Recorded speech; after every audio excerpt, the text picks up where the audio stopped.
It looks pretty. Do I hear myself? Ooh. Yep, I do. Yay. Ow. Doing a little stream test. Getting ready to have a little table discussion for anybody that's in chat watching. I don't think there's anybody there. Nobody's watching me. Nobody. Oh, here comes somebody. I'm not going to be by myself. It's going to be scary. No. Maybe. I see you, Matt, but I don't hear you. You were always watching, listening to me rant. Busted. You can hop into the game room side. I know it'd be kind of a little off showing stuff on the screen, basically, in the Discord side, but, I'm not sure I'll handle everybody talking at once, but I'm in game room 1 if y'all want to come in. I have no problem with it. So, figure the more people, the merrier. But welcome. I haven't done one of these before. It's kind of scary. Let's see who else is going to show up. I see Matt in the room, but he's not talking to me. I don't know why. Oh, y'all got a game. That's why. Okay, well, I'm recording it, and y'all have heard most of it already. And I'm just trying to get other opinions. So, I figured to hop in and harass. Check out my overlay. This one is kind of a simple discussion one. I haven't used it in a while. I'm thinking of trying to use this one to actually when I want to stream a game or something. Play with it. It works. Yeah, Anyway, Alan doesn't remember most of it.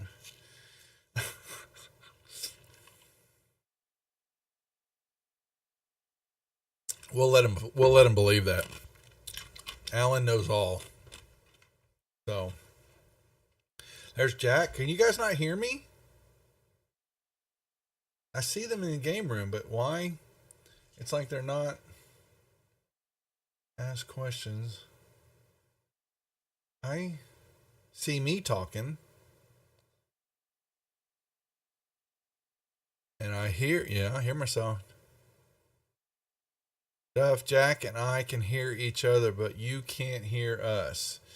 That is very true. Voice meter, output, speakers. Okay. We can hear each other, but you can't hear us. So, okay, we hear you. Thanks. Cheer. Oh, you funny. Well, I'll shut Discord down and come back into it 1 second. Let's see. Let's shut everything. Let's shut sound down for a second.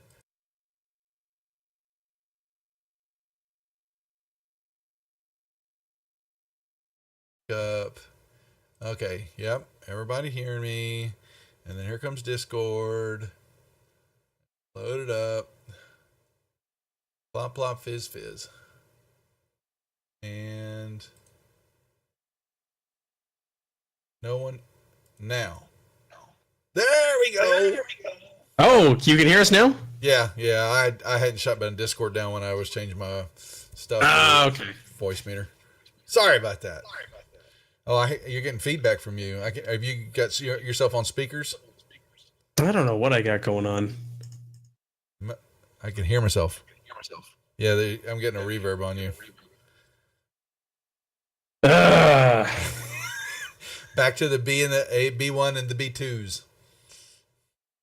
Stream can hear us. Yeah, I think I know the stream can. I was just chatting with Alan Elleron. He can hear. They're tuning in real quick before they have to go play their Wednesday night game. What about the rest of you? Can you hear me? I can hear you. Yep. See how that works. So cool. I'm gonna send you something, Duff. Oh no! Here we go. Oh no, it's just a little glitch that I noticed when I was watching yesterday. A glitch for me? Yeah, it's on the overlay. You'll be able to see it on yesterday's video. Oh yeah, send it to me. What? What? Now you're gonna make me go look. A glitch on yesterday's video. Getting reverb on me anymore? Should I fix it? Yeah, I don't hear myself anymore. Haha, I just need to follow your instructions. That's all I need to do. Follow the Duff instructions. That is right. That is right. Uh-oh, so what is now? Gary apparently says, I've got a glitch in my system. Well, that's par for the course, but let's see. Yeah. Videos. He's trolling you. Yeah, that could be true. Very true. Let's see. That was from Death Dealer's video. Yeah, I gave you a specific timeline to look at because it happens without the stream, but I found it right there and I marked it down. So Where? Let me see. Go to your video yesterday. Go to about 2:50 and watch the Portals Reach icon. 2:50. 48, 49.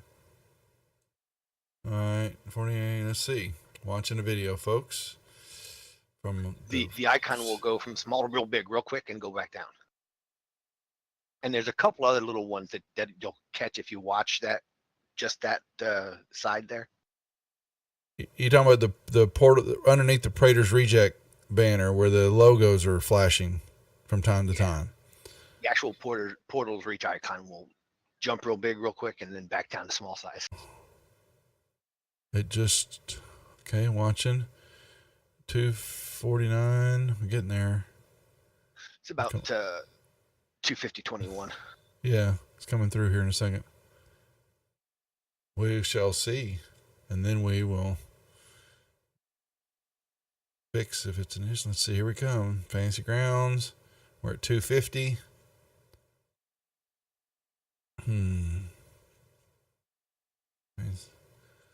Oh, this logo. Come on. Oh. You see It was a little glitch. I see a little glitch. Yeah, what the hell was that? Oh, whoa. It happens just periodically throughout the stream, like little flickers that. Yeah, I'm seeing that. I'm pretty sure most people don't catch. No, I saw my my banner flickered a little bit too there. Wonder what that is. Huh. I'll have That to is interesting. test drive that and see what's causing that. That is a good catch. Thank you very much. Gremlins, yeah. Well, we found out why my OBS was shutting down all the time on me because dumbass Gary figured out I had a hotkey set and I kept hitting it not knowing I had set it. So shut down my OBS, man. And my Stream Deck was all somehow I missed the program on that one, so I'm gonna go back there and fix that with a nice hotkey. I'm a dork. I mean, that literally just occurred to me when I said, yeah. You know what? Well, it's Control Alt. For some reason, I had it set. I don't know why it was set that way, and that's what I'm doing to try to get in and out when I'm drawing on the maps. You've got to hold those keys down, and that was dumbass maneuver. I'm hitting them. Well, anyway. So I'm saying I thought Amaya was going to join us. Wanted to join us. See if anybody else. Keith was around somewhere. So he's up in. The top room there. Let me actually Facebook him. He not paying much to his Discord PMs apparently. And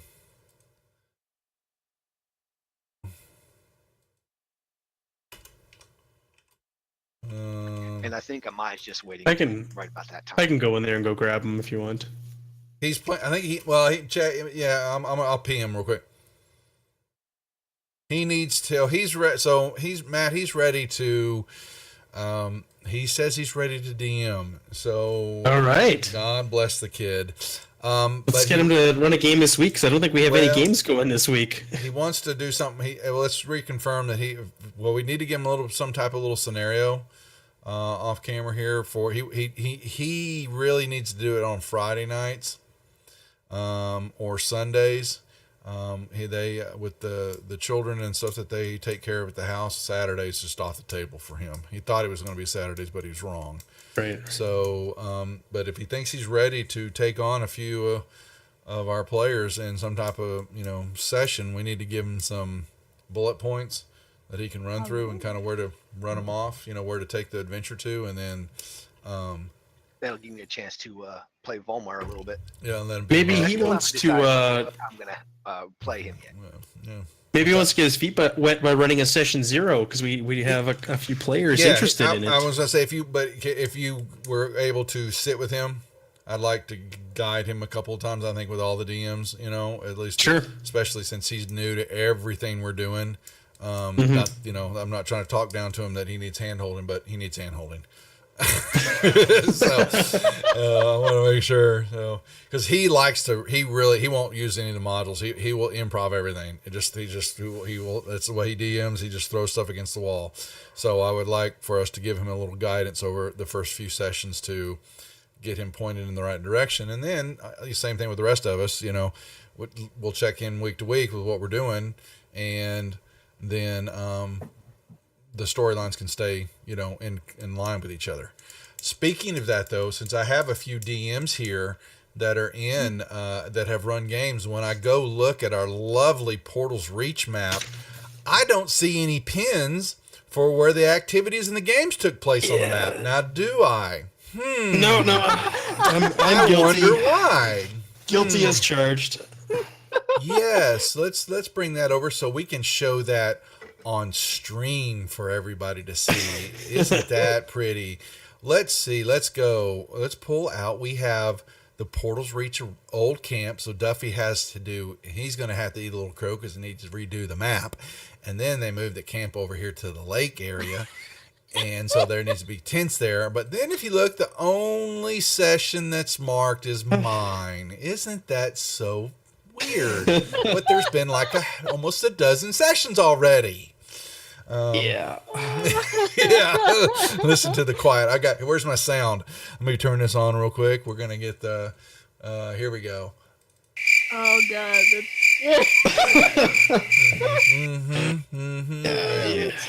Yeah, you're not wrong. I like it when I'm right, which is rare. Very rare. I was just gonna say that. Hey now. You gotta soak it in. Hey, Matt's got the death count going. I want to catch up to him real quick, and I'll make it happen. Oh no. Oh Hey. no. I'm not scared. Okay, so who else? I don't know if anybody else is here. We can just we're chatting. I know Matt wanted to listen in, and we can go over kind of what there's comes Keithy. So we were just bad mouthing him. So he joined us now. Oh my God. So yeah, real quick, I just had reviewed with Keith earlier. We gave him some kind of the settings in Fantasy Grounds that we were kind of, the standard option settings to get stuff running. But he's, yes, he's ready to do a couple of sessions. So, Matt, reach with him I know if Amaya, you just help Candace do her character. Did. Gary's got a new character that he wants to play. I don't know where we are with Lassiter or Hondo or Durless, us Thursday night guys. If they are ready to hop in, if they can play a Friday deal. The problem is Candace said she's out till late Friday night. So if not, then if Keith since he's trying to run stuff on Friday, Gary, maybe you can do it's a session 0, but it's, hell, you I'm already fine know. with doing session 0s with, characters. I mean, that's. Yeah, it's really to get Keith kind of comfortable with it. You get and Matt and I are, either one of us can get in there to RP out the Praetor and the Wizards. You get your character a little bit more background, unless you think you fleshed him out enough, and he just comes through the portal like we're doing with, someone like yourself that's playing multiple PCs. Matt, I don't care either way, honestly. Okay. Yeah. Okay. But if, yeah. What we say? So yeah. So update the maps. Everybody, I think we have all of our recaps are in there from everybody so far, except for me. I'll put my goblin one printer. See, I'm calling them out, and now I gotta eat a little crow here. I had my pointer, but I'm a recap. Keith needs to. I've asked him to. He put a little RP from Pharaoh about the calendar in Discord, and I've asked him to extrapolate that out now for World Anvil and for Discourse in their appropriateness, because we need some canon, now understanding of on the World Anvil side. So he promised that he was going to be fortuitous about that and get that done this weekend, right, Keith? Absolutely. So everybody can start. Well, because we could start coming up on a seasonal change, which then we've got to start factoring in to not only our games, but what the PCs have got to start worrying about, because they haven't built shit yet. And we need to get them moving forward on that. Yeah, we're trying. Yeah, and there's some bad stuff going down these days. Yeah, we're kind of freaking out a little bit. Why is that? Just a little bit. Why? I mean, potential attacks. Yeah. I mean, because Matt's already killed off a PC and the world. I mean, it's you just know what? a force so far. It's slowly spreading. It's the Canadians getting back at us. Right. Okay, We're so unassuming. Yeah. No one will ever respect the Canadians. That's right. Is getting back at us for the mean things that were said about Canadians, right? And so we're paying the price now. We won't go there in our channel tonight. We'll stay away from that kind of shit. So Keith's going to do that, and he's ready to run session 0. If we think he can pull something together for Friday night, let's run one, get him through 1 or 2, so he can get his fancy grounds. Excuse me, while I'm saying this, but he can get his fancy grounds cherry pop, so to speak, and get it done. All right. Just want to throw that out there. Wasn't trying to be mean, but let's get him ready to go, because then that gives us Jack, Keith, Amai. Now, Amai, you're still just doing the tech sessions, right? You're not ready. Yeah. I'm not. I'm just technically not prepared to actually run things. Fine. The internet aspect of it is not. Yeah. With you, like then. if I ever were to run something, it would probably be like a minimum of 4 players plus myself, because my internet is just really finicky. And that's what I've been able to do so far with little to no problems. So Session 0s might be perfect for you, because it's almost all RP and shouldn't be too taxing on your fantasy grounds. It's up to her. If you're comfortable running a Session 0 from time to time.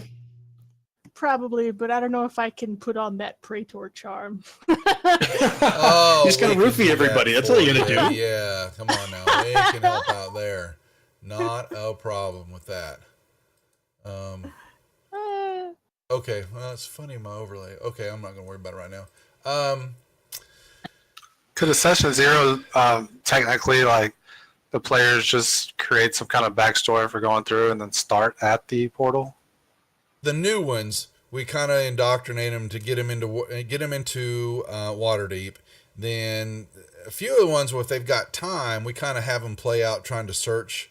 They've been drawn to Waterdeep for some reason. I don't want to try to broadcast this to everybody, but it's basically they've been drawn to Waterdeep trying to find a reason why, and they then hear the word Praetor, or somehow know about Praetor and his search for new adventurers to come do tasks for him and all that. And so they then get to meet him, and then they get brought to his house to go through a series of RP little quick stuff that's going on there, to be introduced to the portal, and then they get pushed through. They get sent on a mission, and or they get as Alan or some of the guys, they Praetor will roofie him or put him to sleep. One way or another. Yeah, one way or the other. They get branded and they get sent through the portal.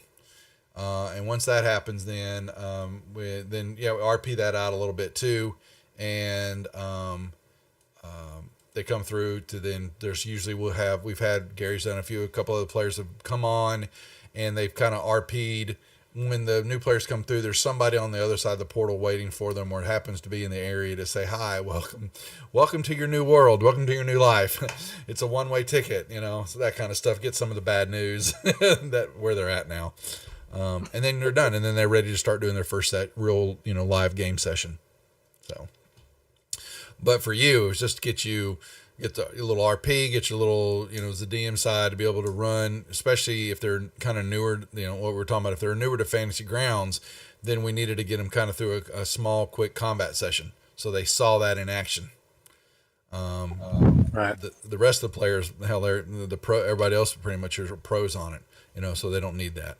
And like with Gary, he's running a new character. Well, his is just he's just going to come. He can do some RP with you or do a quick session 0, so you can he was talking about he didn't mind doing it, so that you get your little feel for it, and he can get a little bit more for his character. But for those who are already comfortable with it all, we're just basically letting them come. They come through the portal. They kind of already know what's kind of happened ahead of time, and they can get right on into the game. So. Well, what's a session without a little combat? Yeah, well, the sessions that's introductory stuff, and it's basically what I'm going to do now. Once we chat here a little bit more, and if anybody else has joined us, it's 9:30. Was to I'll do a video, kind of put this together, recap and clip it together that we'll post in the YouTube channel, and I might actually have as a show every now and then on Twitch. And it'll basically introduce each part of the platforms that we've been discussing, and just go ahead and lay it out there so everybody can see it and hear it, instead of me having to do it, all the time in the session zeros. So, and that might help solidify. Like with Candace, she didn't know where to start and know what to do, didn't know how to reach out, because there were a few introductory documents, but they need to be cleared up. Basically, if we're hearing that from players that they don't know how to get started. Then once I get Darian, I got to send him a little moolah, but I'm going to have him put the Portals Reach website up. And we'll have that kind of getting started on the front page with the links to the sites and to the video, kind of a little bit more of the bigger explanation video. But there can at least be a landing page that they can say, welcome. Here's exactly where you need to go to sign up. Here's where you need to go to get caught up on a few things. And and here's who you need to reach out to get started playing a game. And I think the website would be the best spot to do that. It's quick and easy, right off the front page. Be done with it. So how many players do we have right now? Matt? 24 off the top of my head. It's in the spreadsheet, isn't it? And it's everybody. Yeah. So I'm sure, and I guess Matt, if we want to chat a little, we could talk about that some. Has everybody updated the spreadsheet? I don't know what spreadsheet. There is. you go. The PC spreadsheet or Yeah. the DM spreadsheet? The one that was made with everyone's names and characters, because I've seen that once. Well, Zeb had one that he created that was just his cheat sheet for everybody in game. But we have a DM one. Yeah. And I don't know anything about that. Okay. See, that's us. That's on me and Matt then. So we have what's in the Google Drive. And I guess I haven't. I said I was going to go. That's my next deal. Then I'm going to come through here and clean up the Google Drive again. I started it but haven't finished it.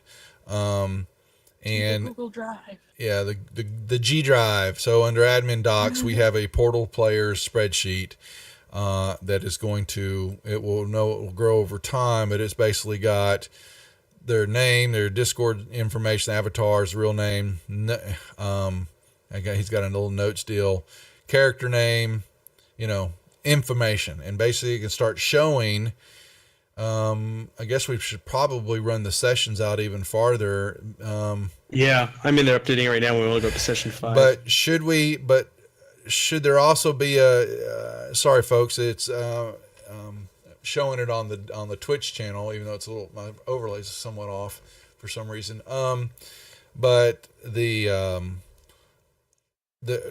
showing session 1, 2, 3.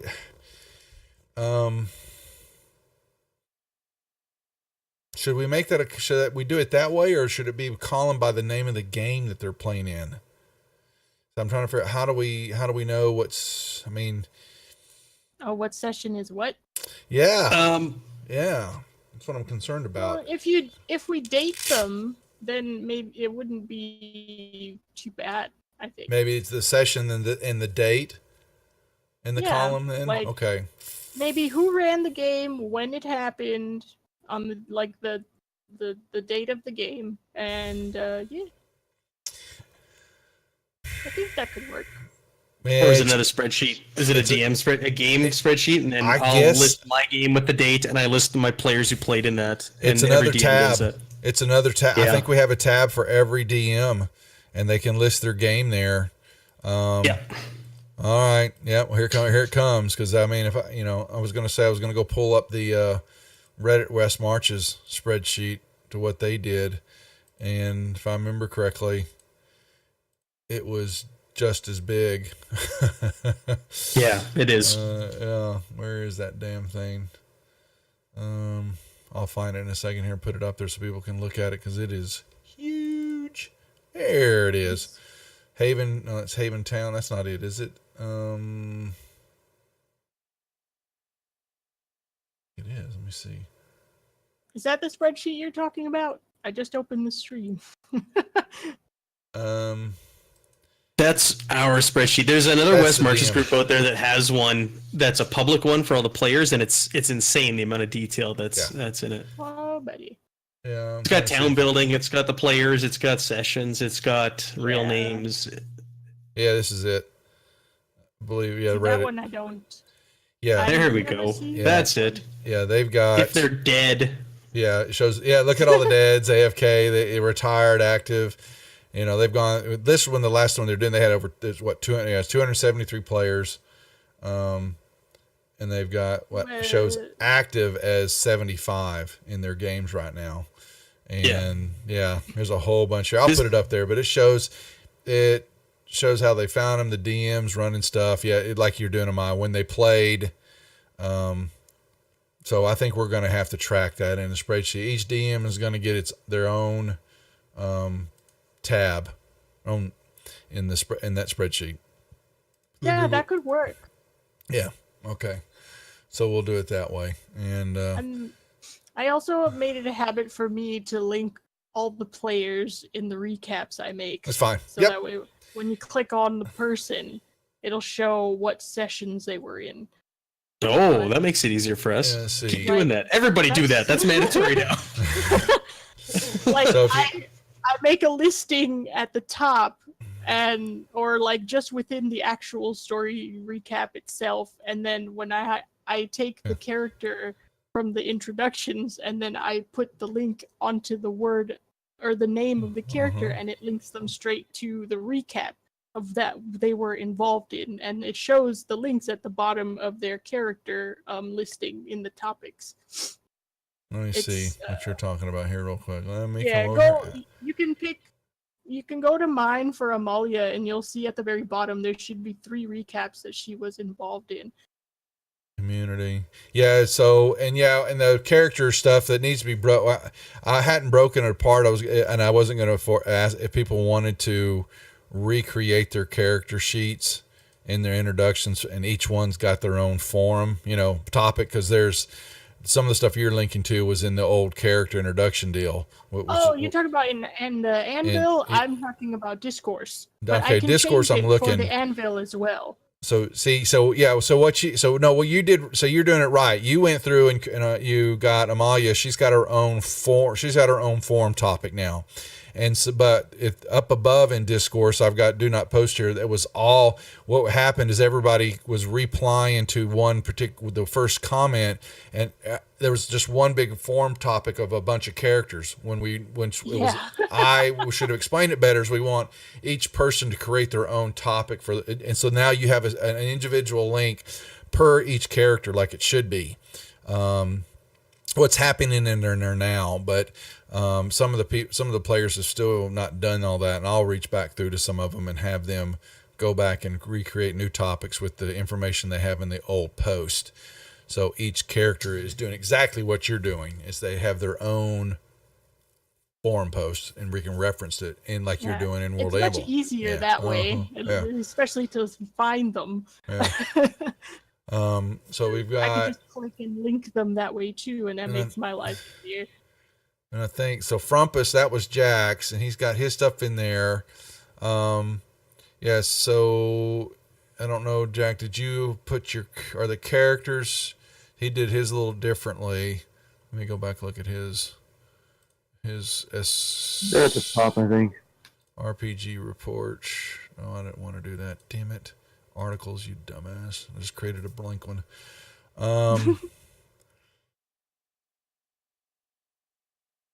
Nolly, Frumpus, and Lumpetus, right? There might be some secret things on that page there, Duff, that you've got up on the stream. Oops! I'm closing my eyes. You might want to be careful with what you show on the back-end articles. I'm not paying too much attention to it. Nobody really. There's some people watch, but we're fine. I'm not at the moment. They can see what we're doing now. So Jack, here's your session report. And here's the write up. Very good. Oh yeah, I see what you're doing. So you've got so we need to. That's a decision we can make here right now. He just put his character, those who participated in the write up in the actual free form at the very top. That's right, our TPK leaderboard on stream. That is not shown. That will not be shown on Stream Crew Cache. It doesn't exist. Doesn't exist. Don't know what you're talking about. But what you're saying, Amai, is you went down into the characters. Where did you put that in yours? Let's take a look How many here. characters are interacted with? I that think right you there. did, I just put didn't you? Frumpus in that. Oh yeah, that is. I put it under characters interacted with because I couldn't put it like anywhere else. Jack, you mind doing that from now on? Because that's kind of cooler to have the characters listed there. Yeah, I'll put them down there. Okay, if I you can, go like, look, if you go look move at them. her document now, I will say that with like your Frumpus one, so I was showing Amai in the document itself under Access. On the Access tab, after you create it, it needs to be set to private, and then there's right below that is subscriber groups, and that needs to be set to DMs. I'll do it here real quick. What that does is it still allows us to see it on the table of contents, but does not show it to the public. Gotcha. Oh, We have our I will secrets. see it on the. I'm gonna see it on the stream then, so that way I know exactly how to do that. Oh, and I'll do it here. I shot right through that real quick, so I will slow down here and go to Yeah, I'm articles. behind on the stream. You're about so 5 seconds. Yeah. So I'm going to wait just a second till you see me private subscriber groups. see it. Did it show real quick? Oh, okay. Uh-huh. Yeah, Okay. I see it. Perfect. That way now, and then what happens when I go view world, since I'm still 5, hey, down here, there is the bottom of the table of contents will be DM notes. Anything and all there will only show up to DMs. DM notes. And I will check to make sure that's set that way. If they aren't, then that's me in the settings under articles, how to make those private. But the DM app complications, which we need to start taking into effect, that as they do some of the downtime activities, as the buildings open up from time to time, you will have, as a DM, you'll roll a dice to see if anything happens. And if they do, then bad stuff happens.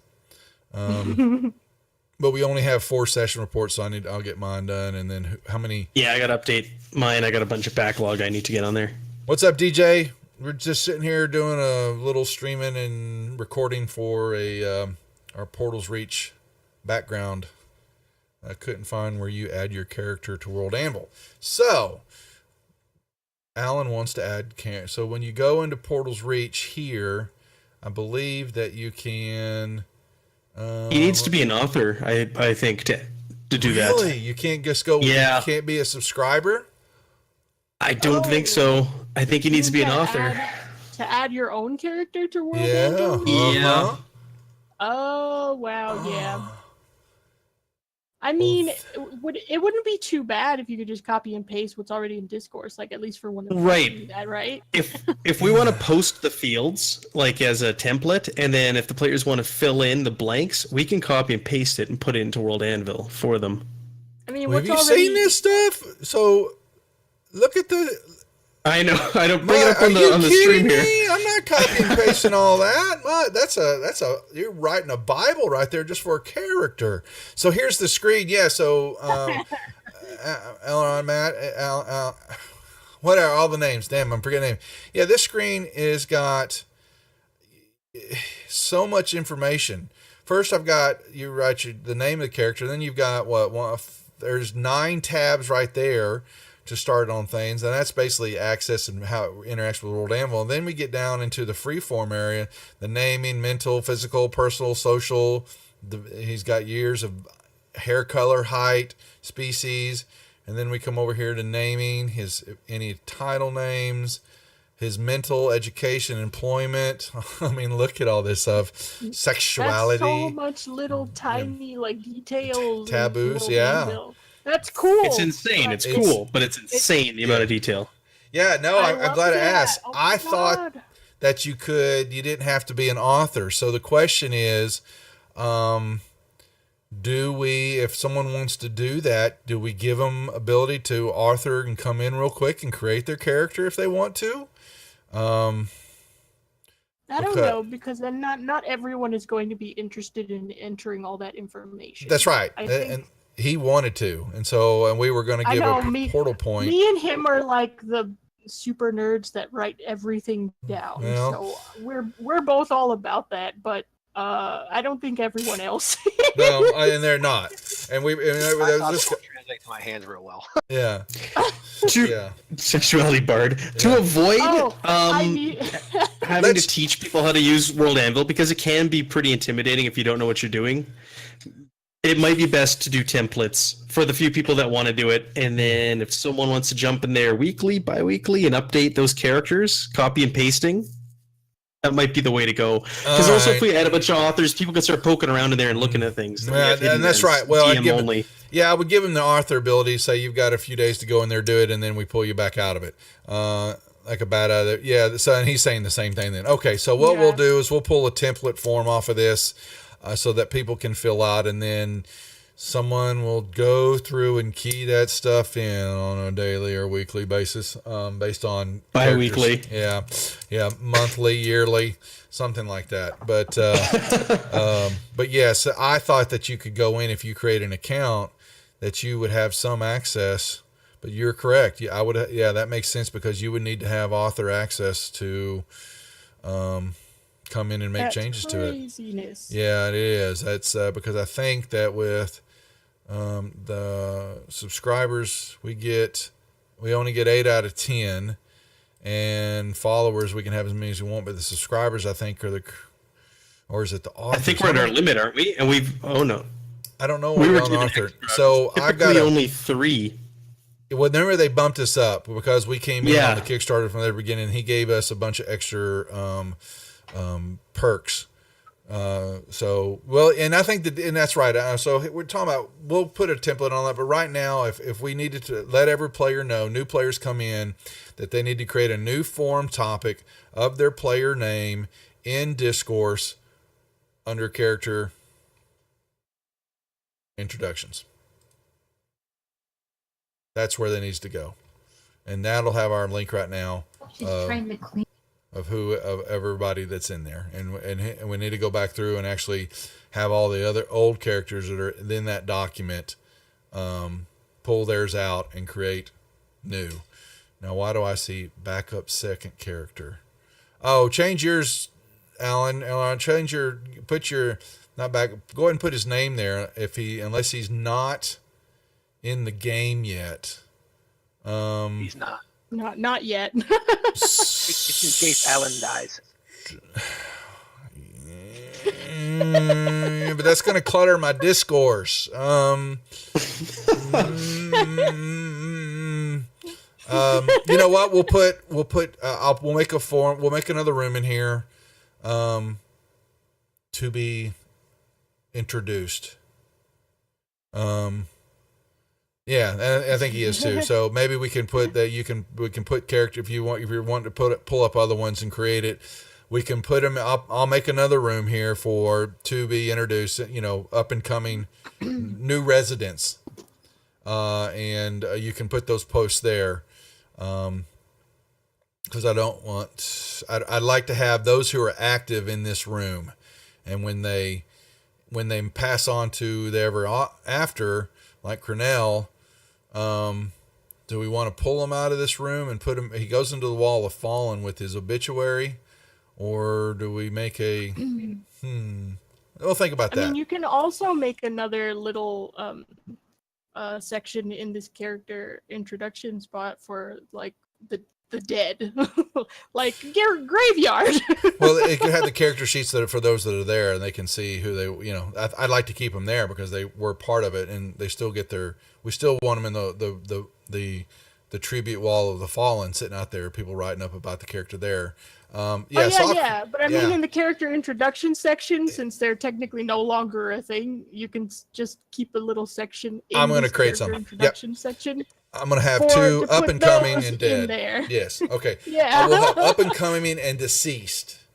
There you go. Or untimely demise is what we'll put as the room. Untimely demise and to be roofied. To be roofied. TBR. Okay. Even like a special one for the ones who actually blazed. That's right. Okay.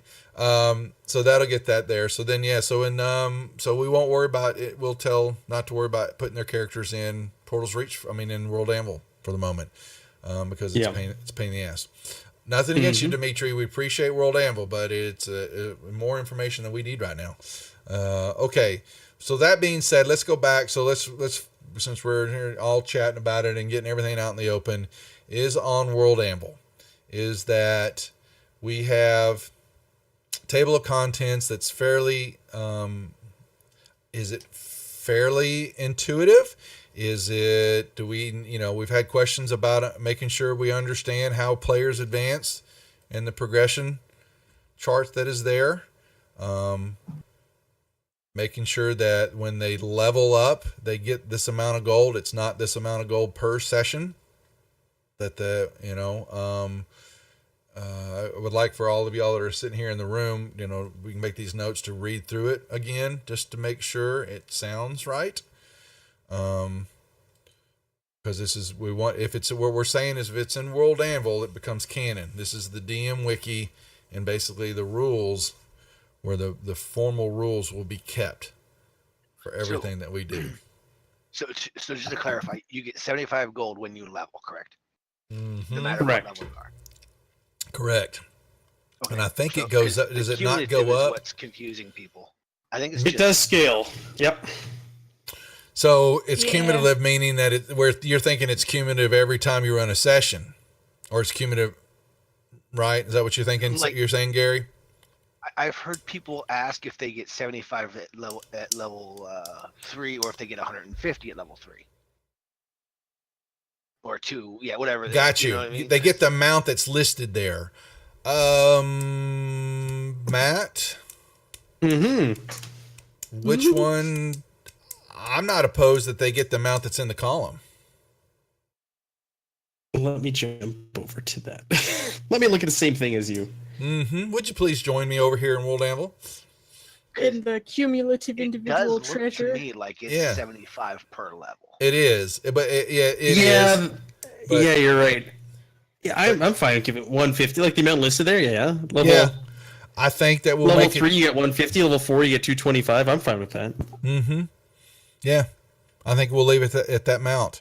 That over time that's just kind of been whether we call it just not gold pieces or it's gems, it's what and all the bit is that you've got this amount of wealth on you.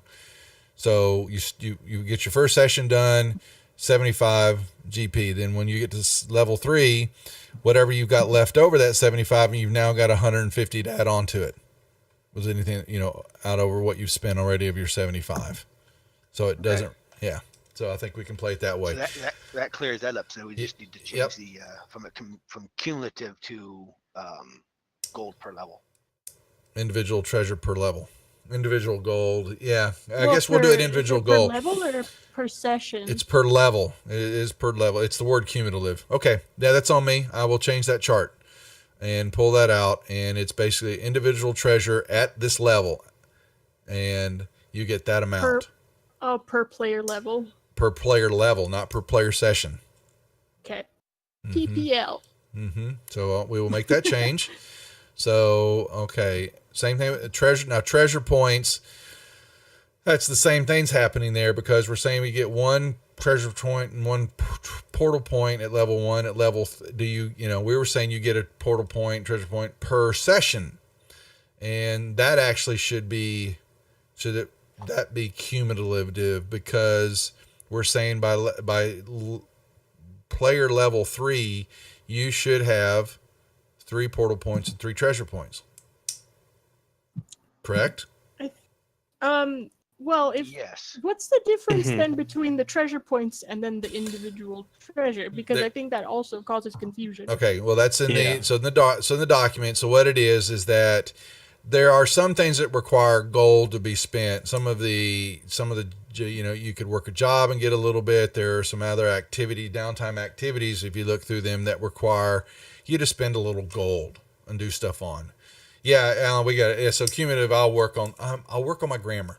So that's the GP side, and since we don't have a currency in this system because it is a new tundra and all that, you just can't use gold pieces, so it has to be it's just basically wealth of some sort, converted into gold pieces. Now, the treasure points. Go ahead. Sorry, just to quickly interject. And as you guys build a town, you're going to have shops. So you will have places to spend this money at eventually. But right now, because you're so new and there's nothing there, you're gaining gold, but there's nothing really to spend it on. Yeah. You could just kind of like trade it with one another, but it's meaningless right now. It is meaningless. But once y'all are kind of unfortunately the guinea pigs, because if new players come in and some of this stuff is already set up for them, they already have the benefit that they can go already start spending stuff. You guys are going to be some of the wealthy landowners, so to speak, in the as the game progresses.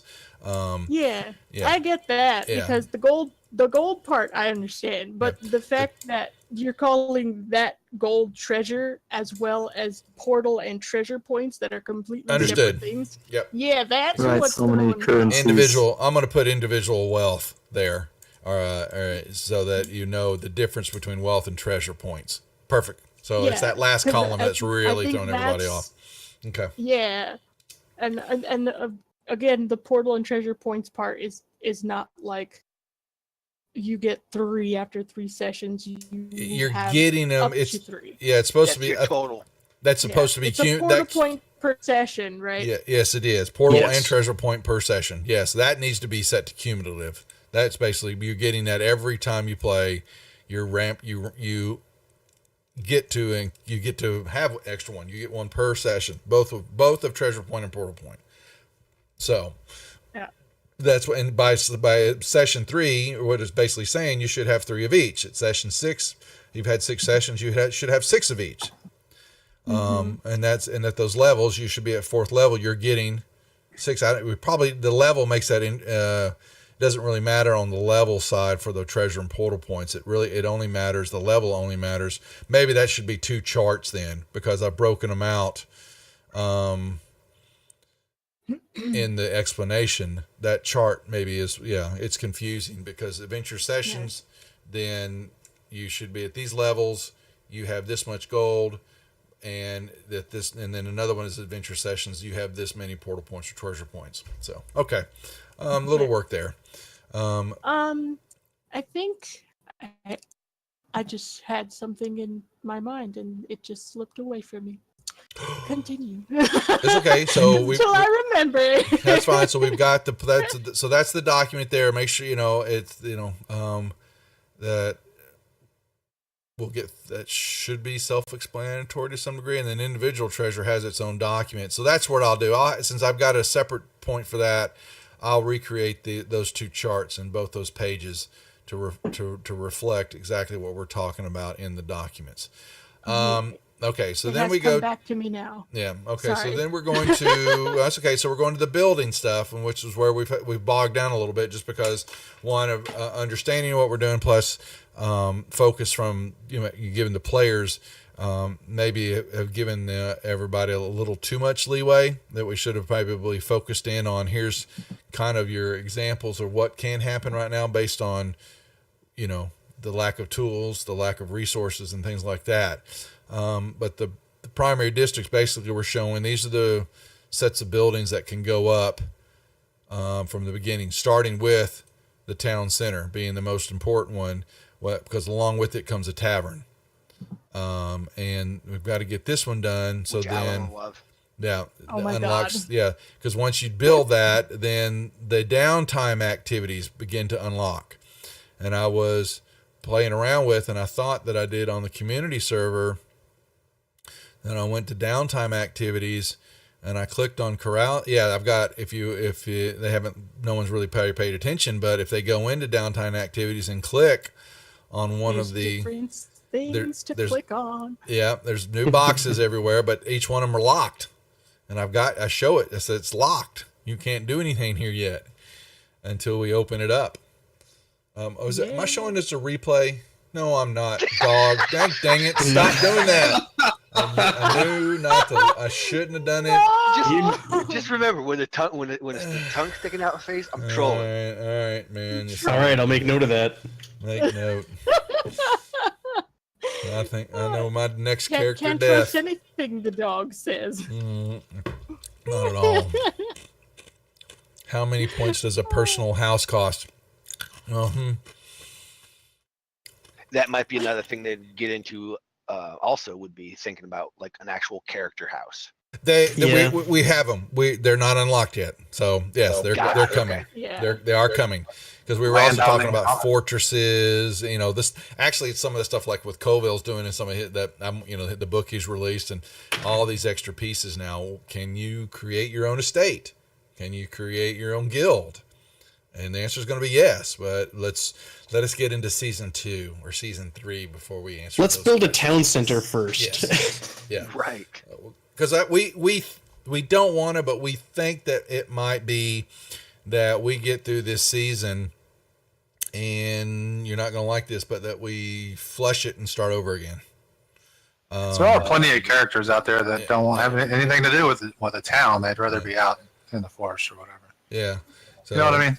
But Druids and whatnot. yeah. Well, Alan needs his own house to lay his new fur rug down by his fire. Oh my God. Mhm. Oh my God. Yeah. It's got a white gorilla for a rug. Cue the 70s music. Chicka wow, Andy's wow, thinking wow, about wow. getting himself a rat man. Yeah, right. Oh God. He already made the rat naked. I mean, Now, I was thinking about that. The rat is naked, but that's something we could talk about when we actually guess put our make P it down. down to his skivvies. Because I don't know if Alan would go that far. no. Then again, he's full of surprises. All right. So we got the town center. We have the buildings listed here. Inside the buildings, we have then the levels that are listed to allow for unlocking for more tiers, more access to more items, more activities, or like in the game, things that can happen based on when those tiers are ramped up. We know the cost for those tiers. The DMs have them. I won't show that on screen, but in the DM notes, there is a town building cost, and it's not that difficult to remember. But they are there for right now, their basic building cost for what it is. Then overview for downtime activities. The same thing. They're listed there showing costs and portal points, and or if there are, I haven't actually done my article deal right. Oops, sorry about that. I'll fix that to go in and what the costs are for if it's just a portal point or if there's going to be some gold. I think really with the activities and all that, it's really been, I think it's the buying and selling magical items where some extra costs and stuff may come in to the deal. Yeah. There aren't many ladies in Camp Cornell that aren't out. Yeah, they're not to Alan's taste. Yeah, it's true. He's a little rough around the edges. Okay, so they're all there, and we will have other ones that we've talked about, pit fighting, a few, maybe some new ones that we haven't thought about that may get released out, that are possible. We're just going to stick with these base ones right now to see how they play out and how people use them and or not use them. Like Keith was saying, we've had this discussion that there could very well be people that just want to come in and just play and don't give a damn about the rest of it. They just want to have some adventures and all that. And I don't think we shouldn't have a problem with it. They just don't get all the extra fun built that we're trying to build into the system if they don't participate. And I don't think when someone, and Matt, I think we talked about it without it, and I know in Nick's discussion on it, if they are that way, I don't see them hanging around that long. Well, my Yeah. point wasn't that so much as it was that in character, their characters wouldn't want to be in town. Oh, that's true. Well, okay, I got what you're saying.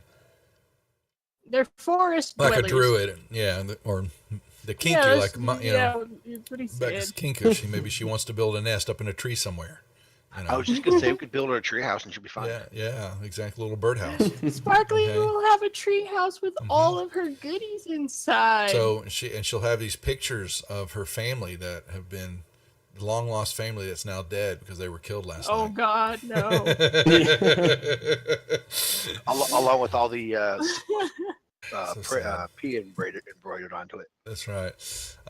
There is no price chart for buying magic items like there is for selling. Buying magical items. Let me see. He says there's not. Buying magical items. There is a chart.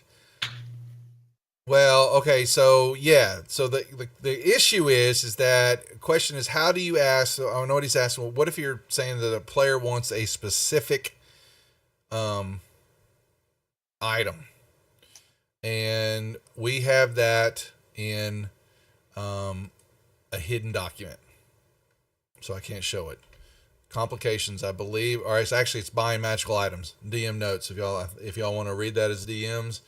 And make sure that understands, because since there are not a lot of supplies coming through, the question at this point in time, then how do players get extra stuff? I don't think we have an issue, Matt. Do we have an issue revealing the DM parcels that players should know? Do we care if the players know? No. I think that's I didn't like think so. which tables you're buying off of. Well, there's tables that, sometimes there's two things. One is that since there's not supplies, if and when if there's somehow some way that Praetor and his wizards pull their heads out of their backsides and figure out what the hell's going on here, is that there will be supplies coming through, and from time to time there might be some magical items in those supplies, and then the tables are going to be random roll ups of what could be in the wagon. That there may not always be something that one person's looking for. So then the question is how do they request that item? And I think we've got that documented in there, I believe. Yeah, I'm looking at it right now. Check that out. But what the other thing is that for players to know is that it's the game is also we're also allowing the DMs to that they will. I mean, I don't have a problem telling this is that they're going to be parcels that the DMs are going to have of some items that they can hand out, not hand out, but they could be hidden, basically in-game perks. So there could be a +1 mace sitting somewhere, and you've got to find it. And in typical with the Adventure League games and stuff like that, they don't do that. You basically get you get your gold pieces, you get your accumulated stuff that you have done for your session, and then you have the Chinese guy, he goes around in his cart and he sells everything, and he has his magical items. You basically have things that you can buy and sell. I forget what the name of the guy is, but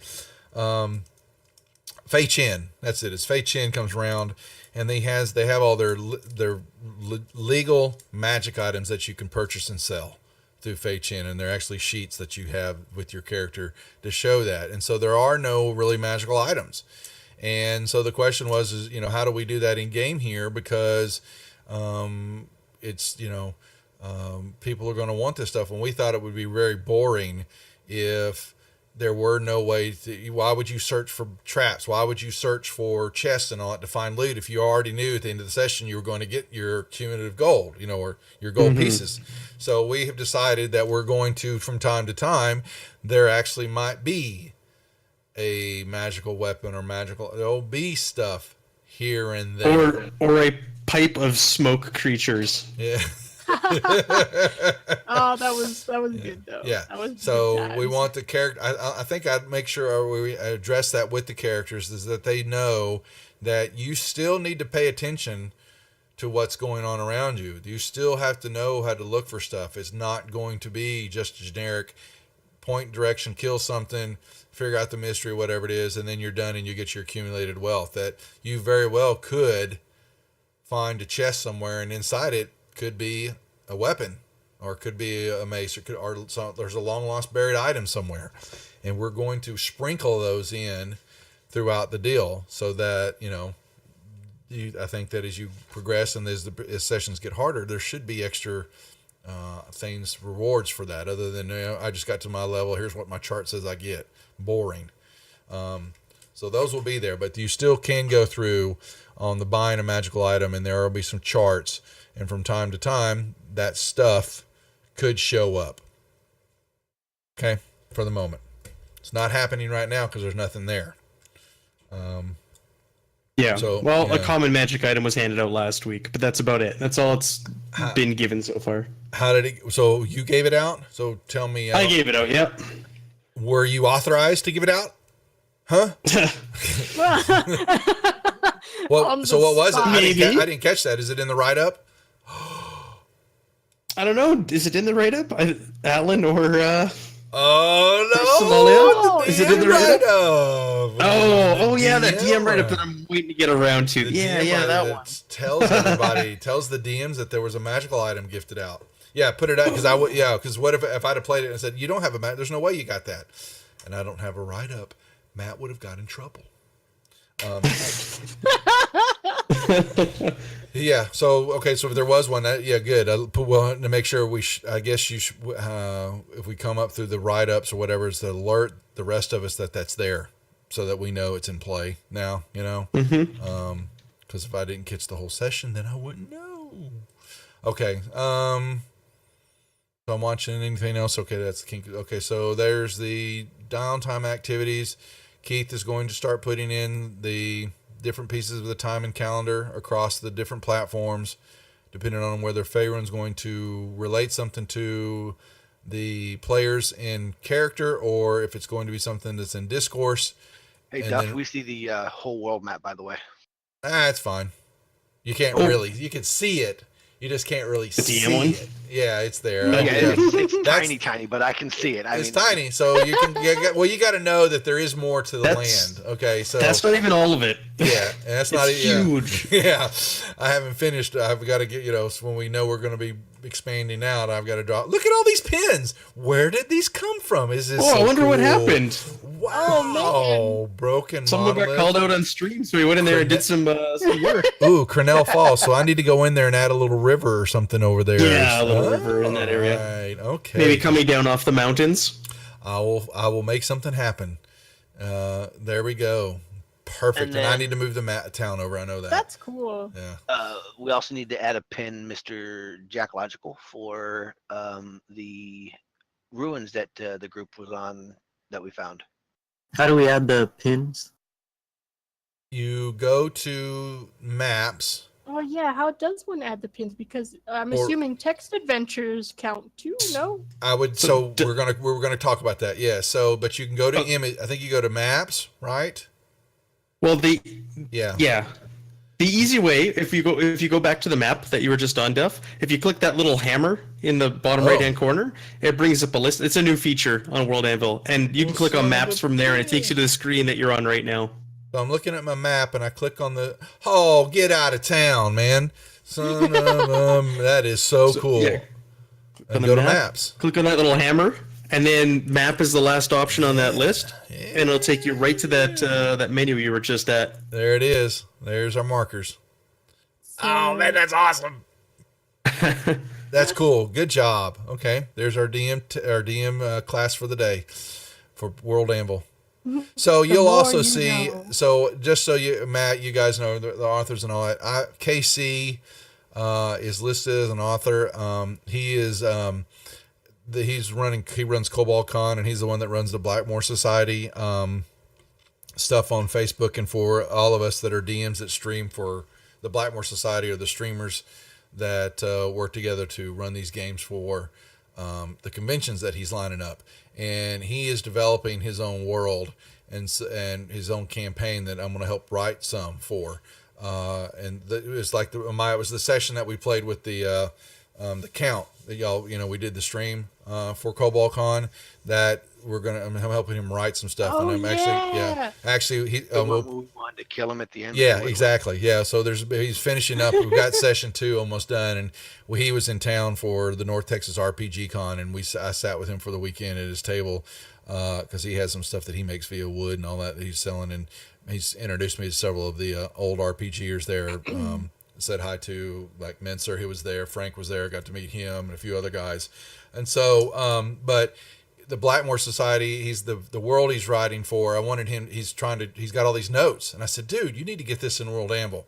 So it's not permanent, but that's why you see his name there. I wanted him to kind of come in and see as an author exactly all the stuff that he can create inside the deal. So he just want to make sure y'all was like, who the hell is Casey Rift? And that's him to look at stuff. But what we're hopefully do with that is that Portal's Reach will be a lot, but we're going to he's writing the modules that he was writing for his own world. I'm going to help do the Fantasy Grounds conversion, and then I'm going to translate them to Sword Coast. Is basically make the changes in the wording and all that, so the adventure can also be run here, and we're going to have our own Blackmore group that kind of runs on the channel here, the adventures that way. So we can have it, because he could very well span across. It could go over Savage Worlds. It could go over 5e, 4e. It could go to Pathfinder. The rules can just fluctuate the scenarios for the different rule sets, and so that's why he's in there. Just so you know, just wanted to alert you why that extra name was there. We're going to actually get some writing credits and work on some stuff. Where were we? So we got the map, so we understand the maps there. But that's World Anvil. Is there any other questions? Anybody got any comments about? Make sure they understand World Anvil. I just wanted to double check if, as a text adventure, do we also have to pin them in? I would like. So we're chatting about that. Go ahead, Matt. I would like them pinned in. I think yes, because they are a quote-unquote adventure.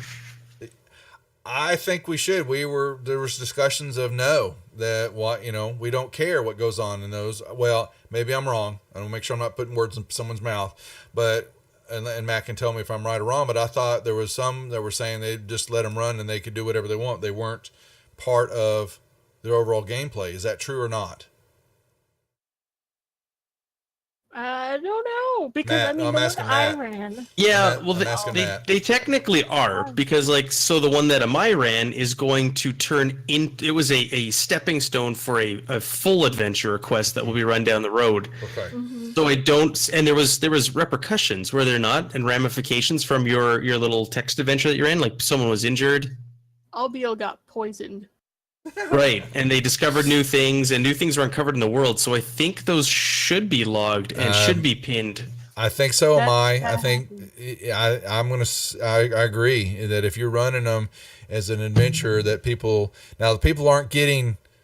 Are we giving them portal points and treasure points for these, or is it just extra RP? No, they spend a point to go on it because they need it to do a specific thing for it's kind of like a prequel to the adventure that they want to run, at least from what I've done so far.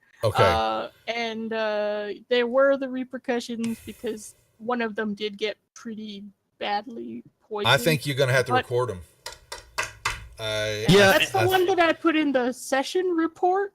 So the searching for ingredients, was that that was the text adventure that I ran. Okay.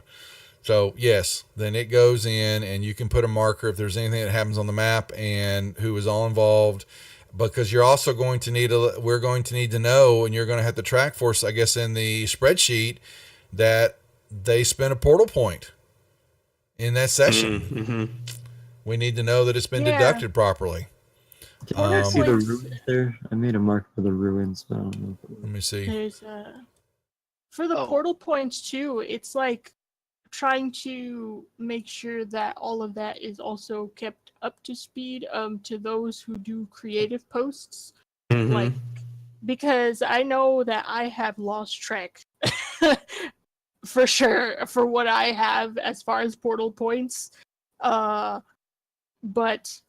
I have no idea where to find the spreadsheet. Or I'm going to send it to you. Yeah. So I'll send you the link to Google Drive. That's on me because I think I'd send it to you. You may miss it, but it's here. And I know what my job is this week while we're running stuff is I'm going to clean up this and get this stuff kind of reorganized, make sure all the documents we've got some of your maps up there. I need to load up some more of the common maps and stuff that I have and have that all there. And then we will, I guess what we're talking about, Matt, is each GM needs to have their own tab in the spreadsheet. Well, you've already done it. There you go. Already added. Okay. And so, let's see. Jack, to answer your question, it's only on the DM map, the one you created. It's not on the general one for the players to see. Yeah, I'm making another one for the. Okay. Perfect. So where do we Before we go any farther? go ahead? For like you can color code the pins, right? Yes. So I Yes. made all the adventure related ones green, and I made Cornell Falls its own color as well as Because it's kind of like a point of interest. point of interest. Thank you on the map. So like for like the text adventures, make them another color. Yeah. Yeah, I'm trying to figure Yeah, out good how idea. to change the color. It's a drop I- down on the right hand side or in the middle. I think it's on the right hand side when you create a marker. Okay, am I on the right one? Now I'm wondering. Oh no, I am on the You'll right have to one. put a marker on both maps. There's both the DM map and the player's map. Okay. Fill the form below now. Okay. So yes, I think that maybe should we? Is there a way to document that? I'll make that. Crap. Okay, hold on. Let me make a list here because I'm not gonna remember all this stuff. So I need to change. Yeah. I need to change the treasure points, portal point, GP info, and charts to reflect what we're talking about. I need to add my game recap since I've been busting everybody else's chop about it. We're going to then, I need to actually fix the map to show the new encampment. And then I'm going to make a chart. I'll put a simple chart under DM notes of pin colors. Where does it show the color? How do you change the color? Yes, I'm trying to find Let it. me jump back in there and I'll let you guys know. Also, I was just thinking off the top of my head that maybe we should also put the name of the adventure where that pin was uncovered. I think so. I think it should be done that way for the green ones. Yes. That's actually what mine's called. Mine is called Goblin Cave. Gotcha. So I think maybe the green should be where the adventure took place, and if there's a point of interest, it should be another color. Should that be done that way? Yeah, I agree. Like the point of interest, Cornell Falls is a red on the map. Yeah, well, if it was all the same, the Cornell Falls and the point of interest is there, then leave it the same. Right. Yeah, because that was a sessional. Okay. So Yes, and session color takes precedence over point of interest. So okay. All right, so like mine should go red because it both was the Goblin Cave and it was also the name of the actual encounter. That's all they did. So I'll change that to a red pin. All right, I'll come up with the pin colors for everybody. Jack and Amai, the color you change the title is pin style / type.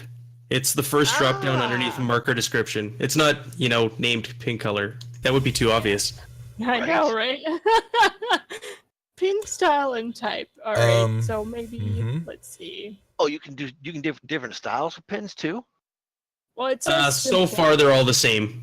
and Oh, then okay. transparent, which I don't even know what. Who what's up knows? with that. Yeah. So I mean, once they do the types, you can change the. Yeah, the what it actually looks like. Yeah, that's what it's Mhm. Oh, called. I wonder if I can Thank you, upload guys. my own. Make little. I love making little icons. What's that, Jack? You were asking something? No, I was saying thank you, Matt. I got it. No worries. Thank you. Yep. Link to location. Oh, so we don't need to care about that. Public. Actually, the pins can be actually the markers too can be public or private. So we can actually put something. Matt, I know what we're going to use that for. You can create adventures, All these pin them first, and then Yeah, hide 'em. things that we know are coming up, we can actually showcase them Yeah. where they're at. So Hide some stuff. he knows what I'm talking about. All right, dun dun dun, secrets. We love I get what you're secrets. throwing down. Okay, so the maps look. I think. Well, any other questions? That covers World Anvil fairly extensively for what we need it for, and understanding that it's canon, it's the rules, it is the wiki for DMs, it is the place And to check players. first. You have players too, but it's the first place to check for official rulings and rules and stuff like that. Yeah. Okay. All right. So then we go over to the Discourse server, which we need to. I'm going to start. I want to change its name to the Community server because it'll get us. Since we've got a Discord and a Discourse, it makes more sense to call it the Portal. And when it's late and when its title is the Portals Reach Community. Just for FYI, folks. Now it has been cleaned up. We want to see. I also know I told them we're going to actually under character introductions we're going to be. I'm not going to call it to be roofied, but to basically new tenant. Well, I'll come up with some name, but if y'all someone want to come up with an idea of what new characters or not, that's not what I want to name. Is basically in develop. What could be that title and the name of that room for players that are coming that we want to hold but are not active in the game? That like with what Alan's doing, he wants to have his new character in there. But not brought into the game yet. It could be like potential applicants. yeah. It New could literally be like Praetor's list of people that he's thinking about contacting, but he hasn't just yet. His Deadpool. New applicants, and then new applicants, and those that Potential have recruits. Potential There you recruits. go. There you go. Potential Added recruits. Okay, so potential recruits, and then we will have what we were saying? Those that have left us too early.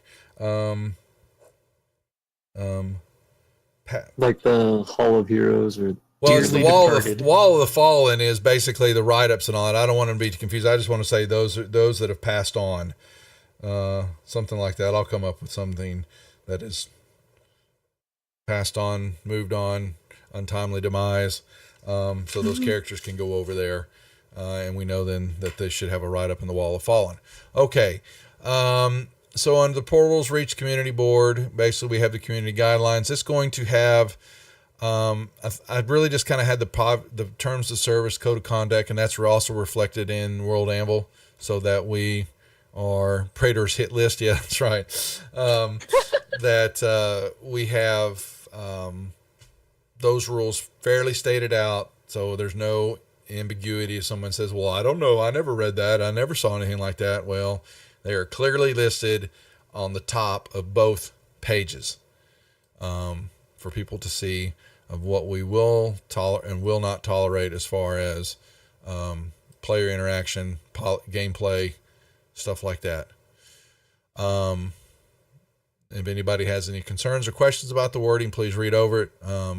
But I'm not, and there's no posting going on. Those are basically, it's a locked room, and those guidelines are there to be read and taken into account. Then we have our getting started, which is going to reflect, it's another locked document, and it's going to reflect some of the same information.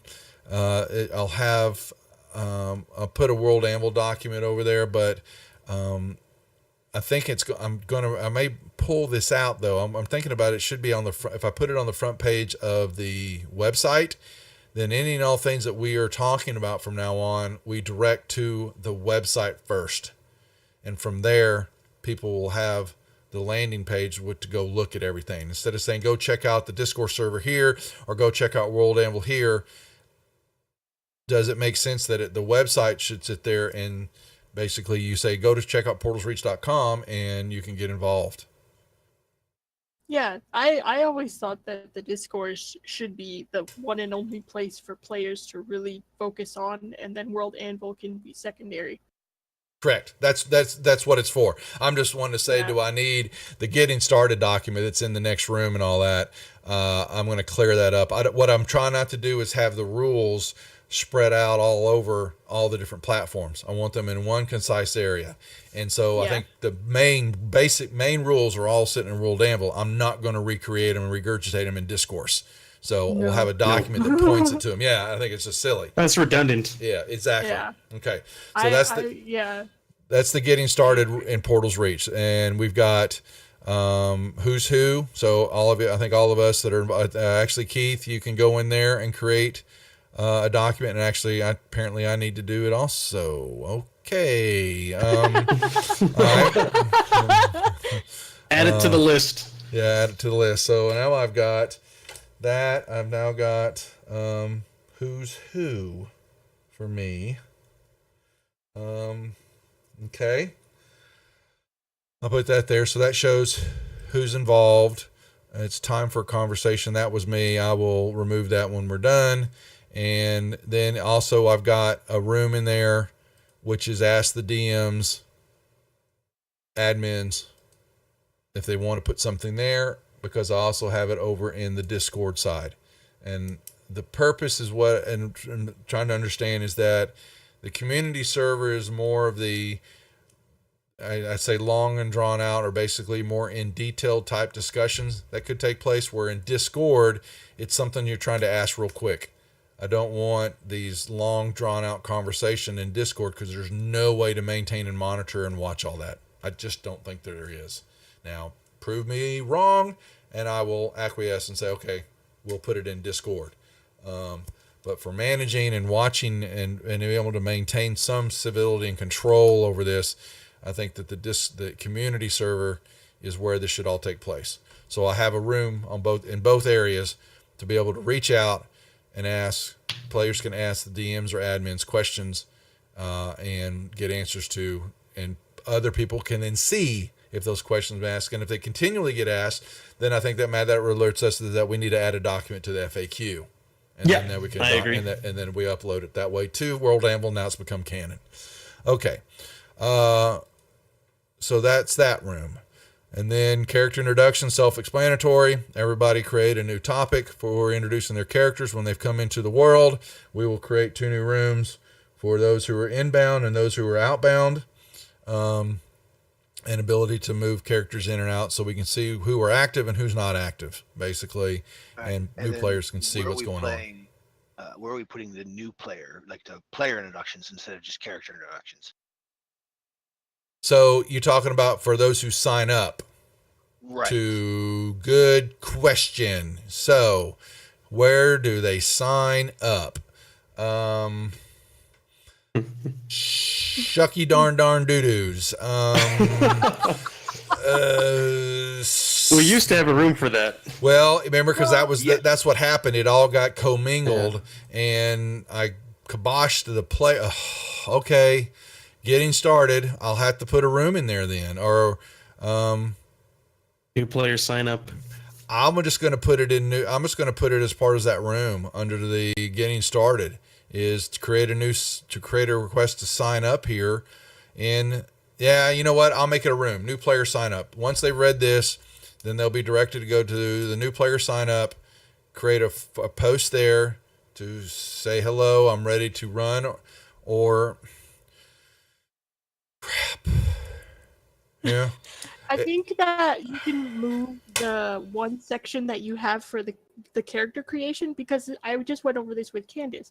Because when we went to go to the getting started and then do the character question fill out, both of them were there in the same section. So if you just take the first part of that section and then put it into that, then you can do your So yeah, that's right. I did have it there. Thank you. I knew, I was like going, I thought I put that somewhere, and it is. Yeah, So you when, did, but it's under the do not post anymore. well, no, what it is, It's no, under this another section. I have a pinned or locked document under character introductions. I need to have sign up there. I need to explain that category is not labeled properly then, because it says player sign up and character introduction is the pinned locked topic in that room. And when you click on it, it basically says, here's the information we'd like to gather from you. And first of all, your name, who your experience and all that. And then second and third are basically the character information and all that. Most of y'all didn't need that. We already know who the hell we are. I don't want to know anymore. Okay. And so we're not looking for that information, but what she's saying with Candace, she's coming in, we wanted to know all that information with that character.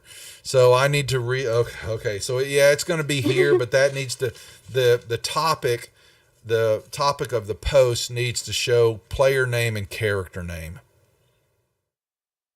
So we know new care. Here's like Hondo's doing right here. He's got Hondo, some kind of warlock, which he needs to do a little bit better. But I told him he didn't need to put in his player stuff. But did Candace do one yet? Am I here? She did. Yes. She has a new character in the character introductions. She is the fire genasi, Uxuna. Uxuna, where is it? Okay, Uxuna, Fire Genasi Wizard. Okay, so what we probably would want to have done is, I think we're going to. I'd like to change that to the player name and the character name, and that's it. Or do we care about? Do we want to? I guess we would want to know who they are. I guess what their class and race is. Okay. Mm-hmm. Yeah, that's fine.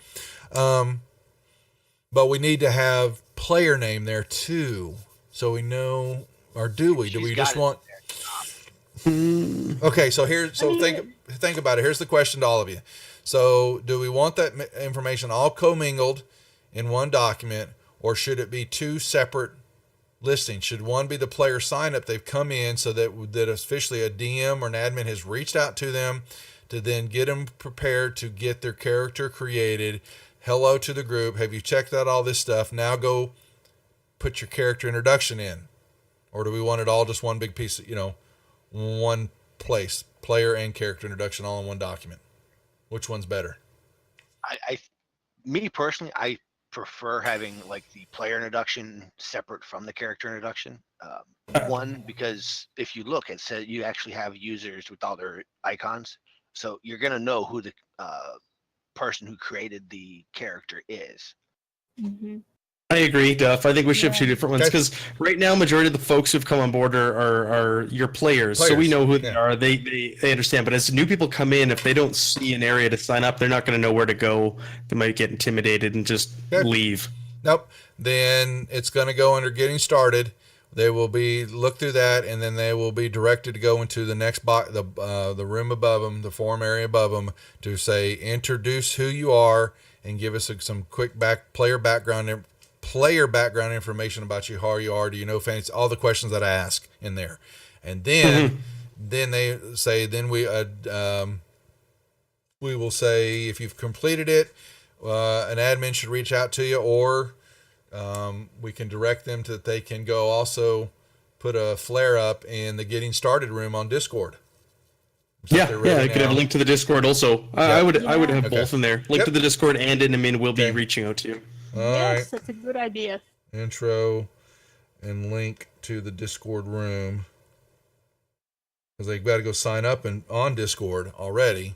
Okay, so that will be under getting started. That information will be there, and then character introductions is strictly, that's all that's going to be. I will change that title to in there, and it is strictly character name, race, and class. Okay. Boom. I like it. Okay. So now the next biggie one is our tavern talk. And this is where we've had some nice discussions and concern, and basically we're all across the board as far as what's the right way to do this, in keeping up the ability to have you as players participate, get involved, create the not and get involved and create good downtime stuff, but the RPing that's taking place outside of the sessions. The discussion and the compromise that's taken place so far is that in Discord we have the role play room, and that's basically any and all things role playing wise can take place in there, and the DMs are not monitoring it. Yeah. Okay. Typically. I Yes. jumped in this week and all of a sudden I saw my rat man was being interrogated before he was So back to camp. There's a couple of players we're going to call out, Harmony, and some others, Del Dog, that we're going to say, yeah, if it goes in there, it's just your ability to, interact with each other and have some great conversations and some fun, but it's not canon. At that same time, so here you Harmony, I'm teasing it. So what happened is that what set some of this off with me, I was like, damn, I've got to go explain this better, because we've getting cross pollination between the Discord server and the community server, and trying to keep all the role playing stuff and the gameplay on Discord. That is where anything related for the DMs and communications with the players for games should take place. Discord is immediate gratification and quick turnaround answers and questions.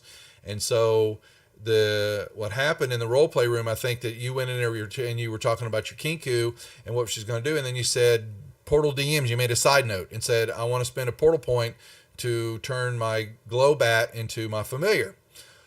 Well, if the DMs aren't paying attention to that, and I've muted that room, hint, did I say that? Then I have no idea that's going to take place, and so it needs to be reverted. So what I did is I created a room under Tavern Talk that says points and GP redemption. You will go put that information there. I want my character to be able to cash in a portal point to do this. So now we have a document that basically states you asked for this, you get this, and there's no ambiguity. Oh, I don't remember asking I thought I had these many portal points. No, because I can go back through and look and see exactly here's what you requested, when you requested it, and what it was for. It doesn't get lost in a wall of text. Yeah, that RP room, and the Candace was one of them. They were coming in looking at it. I think Cornell, they were looking at it and going, oh my God, there's 50, 60, 70. When y'all first started out, it was just loaded with stuff. And it was like, this is awesome. Yeah. And people really I was showing off, and I know Nick was, I was showing it off. People going, look what the hell's going on over here. Totally, blew our mind. Now we knew it was going to taper off, and it has, but I want to make sure that Discord is quick interaction announcements with stuff. If you have something that needs to be alerted to the DMs that's involving your character and is player derivative, that's what the community server's for. And so in Tavern Talk, we have a room, like I said, points and GP redemption. That is where you go put the request in. The DMs can then respond to it, say it's approved, here's what's happened, and we know then we've got to go deduct this from the spreadsheet. Now, the issue is that we're tracking this also in your character sheets for Fantasy Ground. So you've got to, I guess, Matt, we're going to have to figure out, because which one's going to be the law, so to speak, is, if it's I think it's at the spreadsheet level. Is that we're tracking? Yeah, it's going to be at our level. It's our level. So yeah, the DM document is going to be the gospel at the end of the day. So we're going to make sure people understand that, and that's why I'm looking at the rest of the DMs are here, they're with us, that you've got to update this document. So make sure I've all given you access to it, and get into it and understand it and how to update it properly. So let's I'll make another tab also for the additional ones, because these write-ups and everything that folks are doing, they're getting portal points, so that has to be tracked somewhere as well. I think Danovan Crom, he just asked me, he had some write-up somewhere, and he wanted a portal point for it. And I'm like, hold on, okay, I need to go look at it first. I can't award that, and I need to know, and we probably should talk is that per DM can make that assumption, or should a few DMs read it and everybody? How do we award that properly without saying, oh, we thought that sucked, we don't want to give you a point for it, so Your hard work sucked. You don't deserve it. So, well, I think I don't we do could write-ups. Yeah, so we'll talk. Well, I don't think that was cruel. It was the same. That's not what I didn't mean it that harsh. But at the same time, I think if they're taking the time to do the write up and it's got some pretty good flair to it and it's got bunch of detail and all that to it, I think that for me it's an auto award. But I just want to make sure that it doesn't this is my recap. They killed some people. The end. No. That's not a recap. You don't get a portal point for that. So I hadn't read it yet, but we will go through that. I think we're going to make sure that on the spreadsheet is that we've got to keep cognizant. It's got to be kept up to date. As soon as you run a session, as soon as you do something, you've got to hop over there and into World Anvil and get this stuff recorded. And I know it's going to be a pain for some people sometimes, but it's just going to be some of the requirements that we're going to have to force ourselves to do. Okay. Thanks, Jack. And we'll look at it here in a second then. So PC Adventures logs, those are the recaps for the PCs for doing. So he's put it in. I'll go in there and look. Rumors. Matt, do you want to address that? It's a work in progress. So we haven't really had rumors be reported back. Devil Dog's the only one I think who did a post. Is it 1 or 2 posts? But right now we're experiencing an issue where groups are going on quests, and I know we haven't had a ton of games either, so that's part of the problem also. But groups are going on quests, and rumors are staying with that group. So we're trying to develop a system of posting those rumors or encouraging players to come back and post those rumors and share them. Alan or Alarian has also stepped up and is working with us. He's going to be, I don't know if it's going to be an NPC at this point or what, but he is going to be gathering and cultivating the rumors and putting them up on the board for us and looking after that piece of it. So we're currently developing a system, but we're open to ideas also for rumors because they're just kind of stalling. We're putting them out there.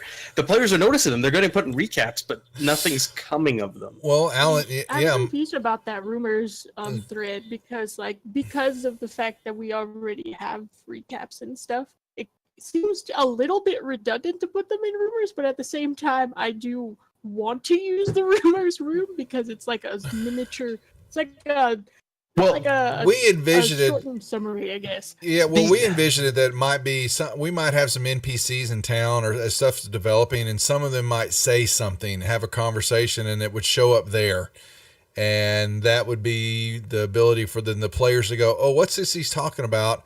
Here's a rumor."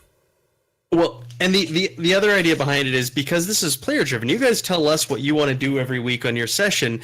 It's a quick and easy place to go to, and you just see point form, it's like, I don't know, orcs to the north, orc outpost to the north, smash monoliths to the west, dark riders to the west, and you're like, oh, I want to do that. Who wants to get together and do that instead of going and sifting through people's write-ups? Yeah, that's what I mean. It's like a too long, don't read, go to the rumors board to find out more. Well, I think the adventure logs players are getting for the portal points, and they're telling the story from their own viewpoint. And so things may be missed there, and the rumors definitely a work in progress, but it was a way to facilitate some gameplay with the groups to say, hey, this sounds cool. Why don't we want to go check this out? And it was a way to alert the DMs that a group is thinking about venturing off to do this, and it's able to us to get prepared to run that session then. Okay. I like the rumors section. I do. I just I just wanted to see if there was some kind of, not template, but I guess more of an example on how to write it, because if it were up to me, I'd probably be writing another mini summary about something. I would say quick and easy, let's come up with, let's write a few and see what we come up with, I would say, I like the way I put it together on mine. My little post, it's like 4 lines and that's it. Kilgore comes back and tells everybody this, this, and this. Okay. Quick and to the point, right? Yep.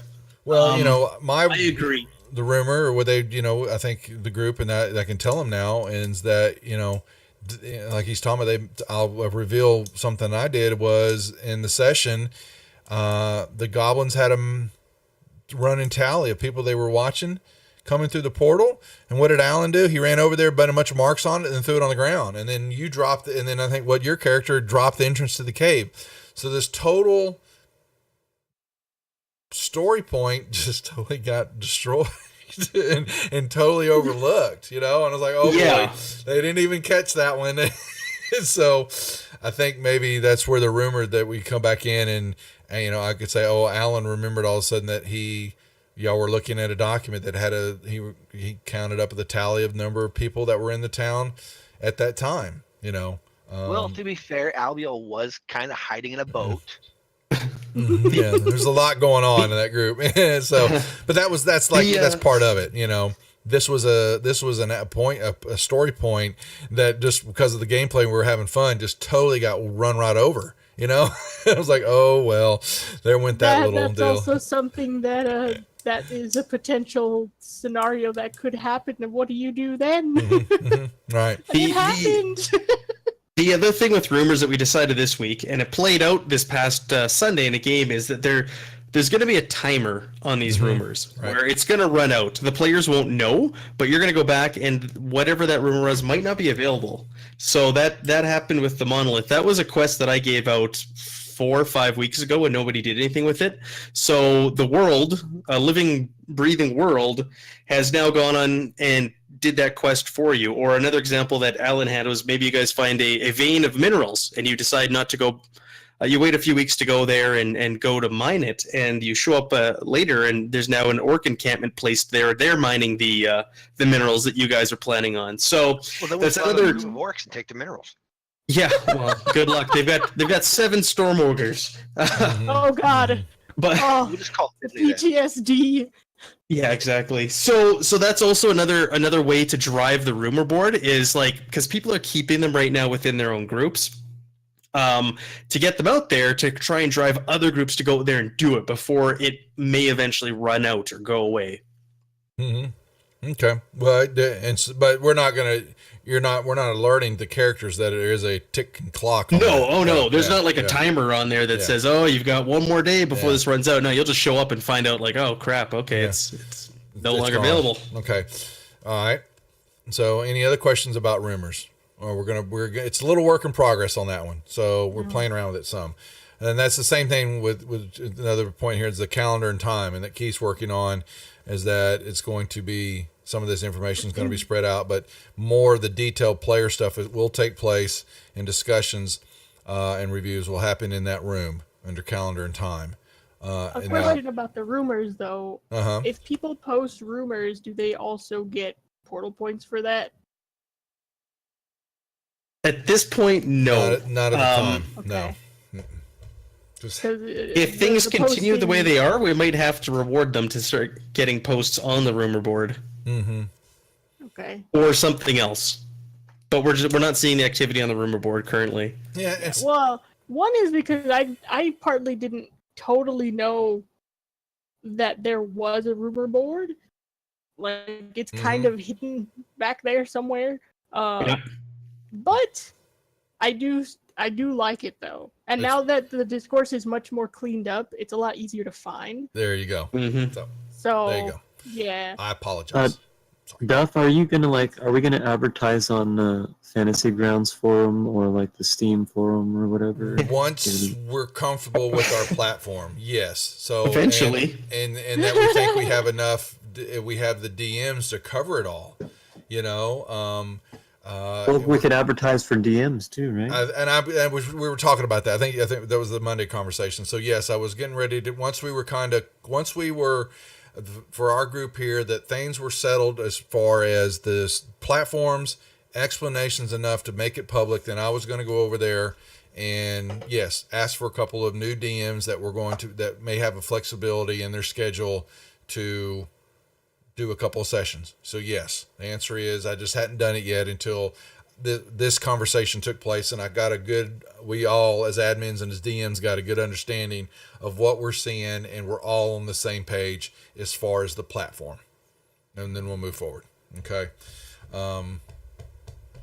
in the works, but yes, because I think we need them, and we're ready to open up some more players. are we? Well, when we get there. once we have the DM, we have a few more DMs. Yeah, we need more Yeah. DMs. And we've got to then, as DMs and the storyteller, we've got to really have another one of these meetings. We know we're going to have this try to have at least once a week. Is the recaps for us as DMs and admins to go over all this, and what are our next story points? Where are we going with the next pieces of the puzzle that they've got to try to go find, and how long does it take them to find it? And that leads me then to what we're talking about, the calendar time. And calendar and the time, he's basically, Keith's working on that as his character to show what's happening in game, and that the seasons are getting ready to change and what that's going to take place for the storyline. But we also have this question about time itself in and out of game.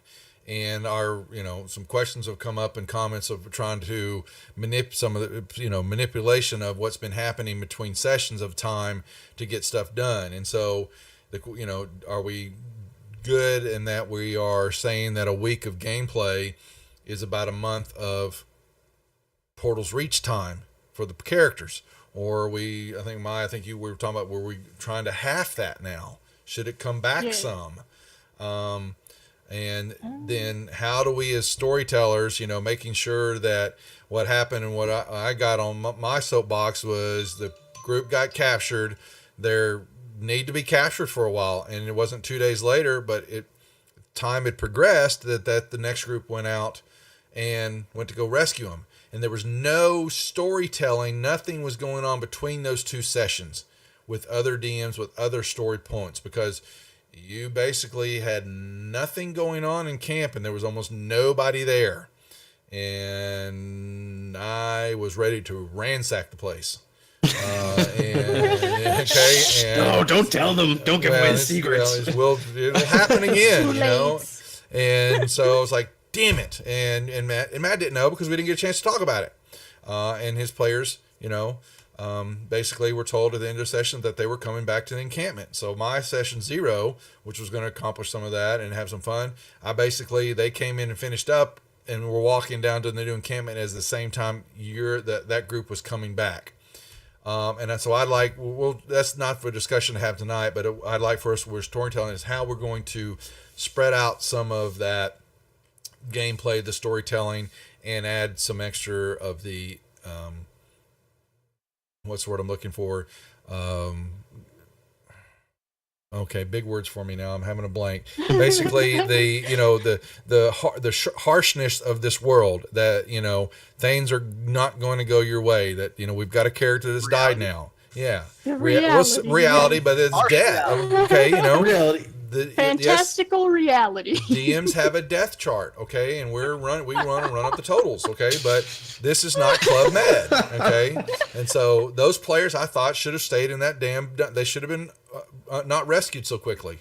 There should have been a couple sessions. Surprised. Yeah, I was genuinely surprised as a player for that, because Matt wanted. I think he wanted to run it real quick. It was a great. I honestly didn't. I was thrown at me after your session ended. I got told, all right, Matt, on Sunday it looks like your players are going to go save these guys, and I scrapped everything I had planned for my session on Sunday. So no, I wasn't even planning to do that. Yeah, we won't do that again. So if bonehead decisions get made, and I'm not saying it was bonehead, but if some bad stuff happens and players are disappeared and things have gone wrong, here's another rumor. Here's another ticking clock. But at the same time, we need to allow all the other, if there's other DMs coming in, to be able to play out some of the scenarios, to be able to do stuff when that happens instead of it automatically. Because what we're running into is that the sessions are starting and stopping in the encampment.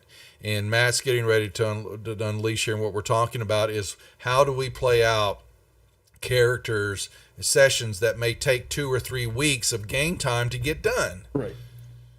Yeah, the progression of time has now come up. So this group that just ran their mission on Sunday has gone further away from the encampment than anybody else. If you look at the map on World Anvil, there's actually hexes. And how many miles is each hex? 20. 23? 20? 20. So when you look at the travel rules in D&D in the Player's Handbook, you can move essentially a hex and a little bit every day. So you guys essentially travel 2 days to get to your destination, and it's 2 days back.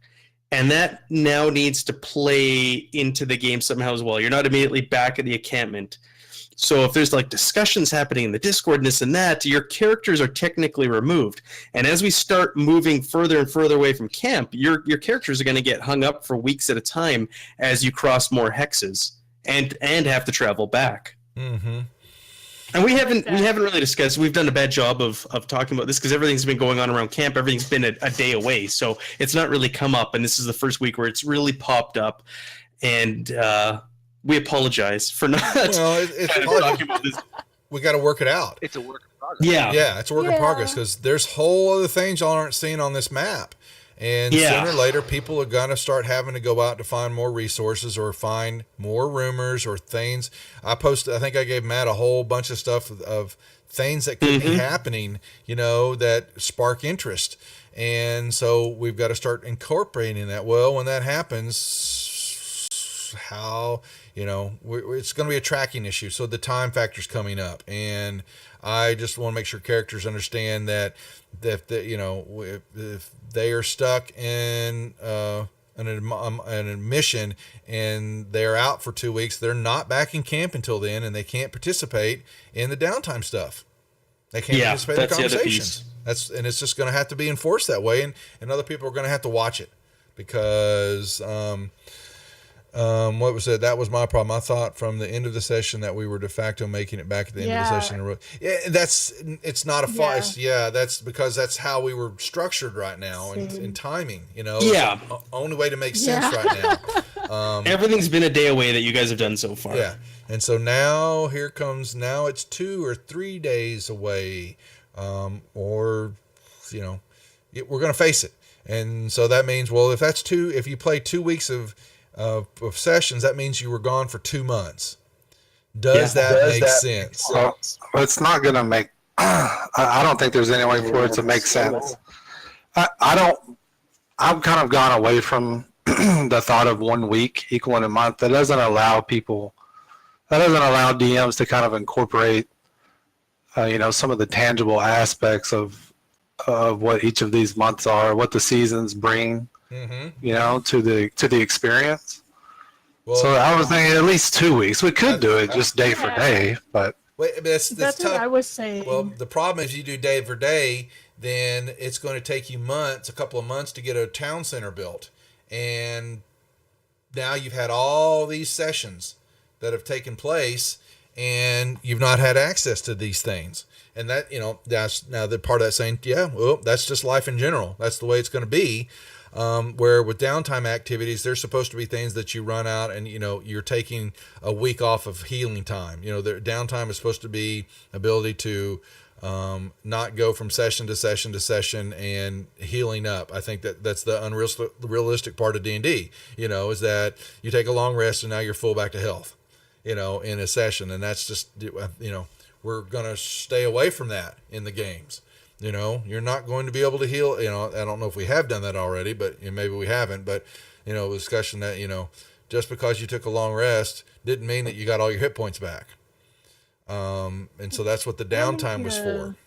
So I think the day-to-day thing is the day-to-day thing, no, definitely not, because then that would really slow things down. But like I was saying the other day, I think that instead of doing the week equaling a month, definitely maybe 2 weeks to equal a month, because by then for each passing day in real time could be 2 days in the world.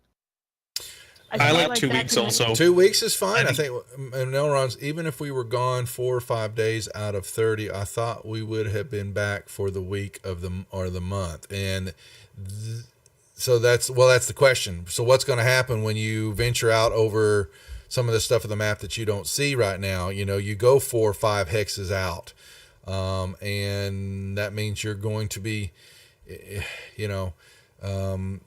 maybe it means you're doing a multi-session adventure also, right? You're tied to that DM for the following week as well. Yeah, I had great. Yeah, we've all talked about it. I've got plans to run one of my things I've run before for a group of players. I'm going to retool for Portal's Reach, and it's 5 sessions minimum. That they're going to be gone.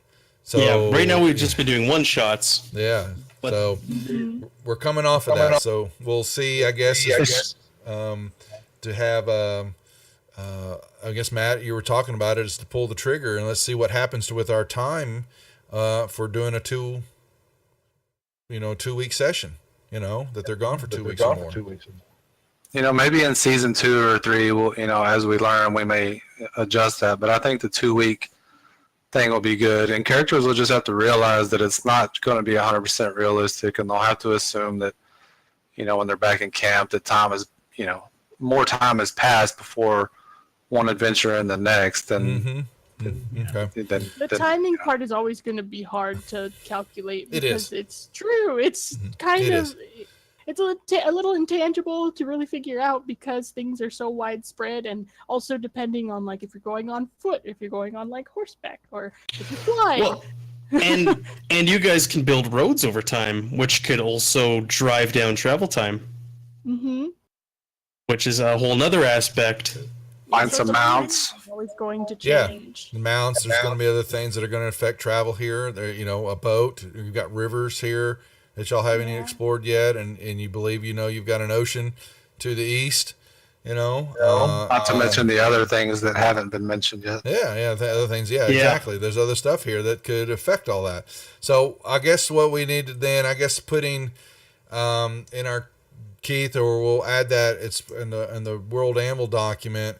We need and Matt, is that a FAQ, or do we want to make that an entry in the time and calendar for the world? This is what's happening in gameplay. So that 1 week equals 2 weeks. 1 week of gaming. 1 week of real world equals 2 weeks of game. inside the town. Yeah. Yeah, I put that in the FAQ. And could we also put like the measurements on the map now that it Yes, is I've already kind of been turning asked into for an that. X-scroll? Yes, I know. We need a compass and a rose line. Yes. How does that like 200-person game? How do they deal with their time? That's don't a know. good That's a good question. Go over and look. I know Nick would know because he studies them religiously. He's all he just because he likes what they're doing and he's been in contact with them before and he just watches. They all were Reddit for a long time and they're now moving some of their stuff slowly and surely over to World Amble. So maybe we'll look up and see what we'll find the World Amble page and see what they say there because I would assume it's listed either in the Reddit. I'll find out. And I'm not sure if they have played with it somewhat, if all their storylines run together or their DMs just doing their own thing in their own part of the world. That's a good question. We'll find out. I'll make a note. The other thing that I thought of regarding time is that we have the text-based adventures. So I think Andrews has been running for a week now, or just about, and some of the characters involved have also gone and are almost back in camp now from my Sunday session. So how do we want to look at that? We got you here, Maya. You run text-based adventures. How do we want to look at that in the realm of time? Like the text adventures, when I look at them, I feel like they're frozen in that little time bubble of when they're doing it. So it's because when I ran mine, Alan was off on the rescue adventure, but he was still a part of my text adventure. And so this is it. And I made sure to explain in the beginning that what's happening right now is happening before any other future adventures are happening. So whatever happens after the fact that I've posted this, it is not relevant to this particular text adventure. This is all happening beforehand.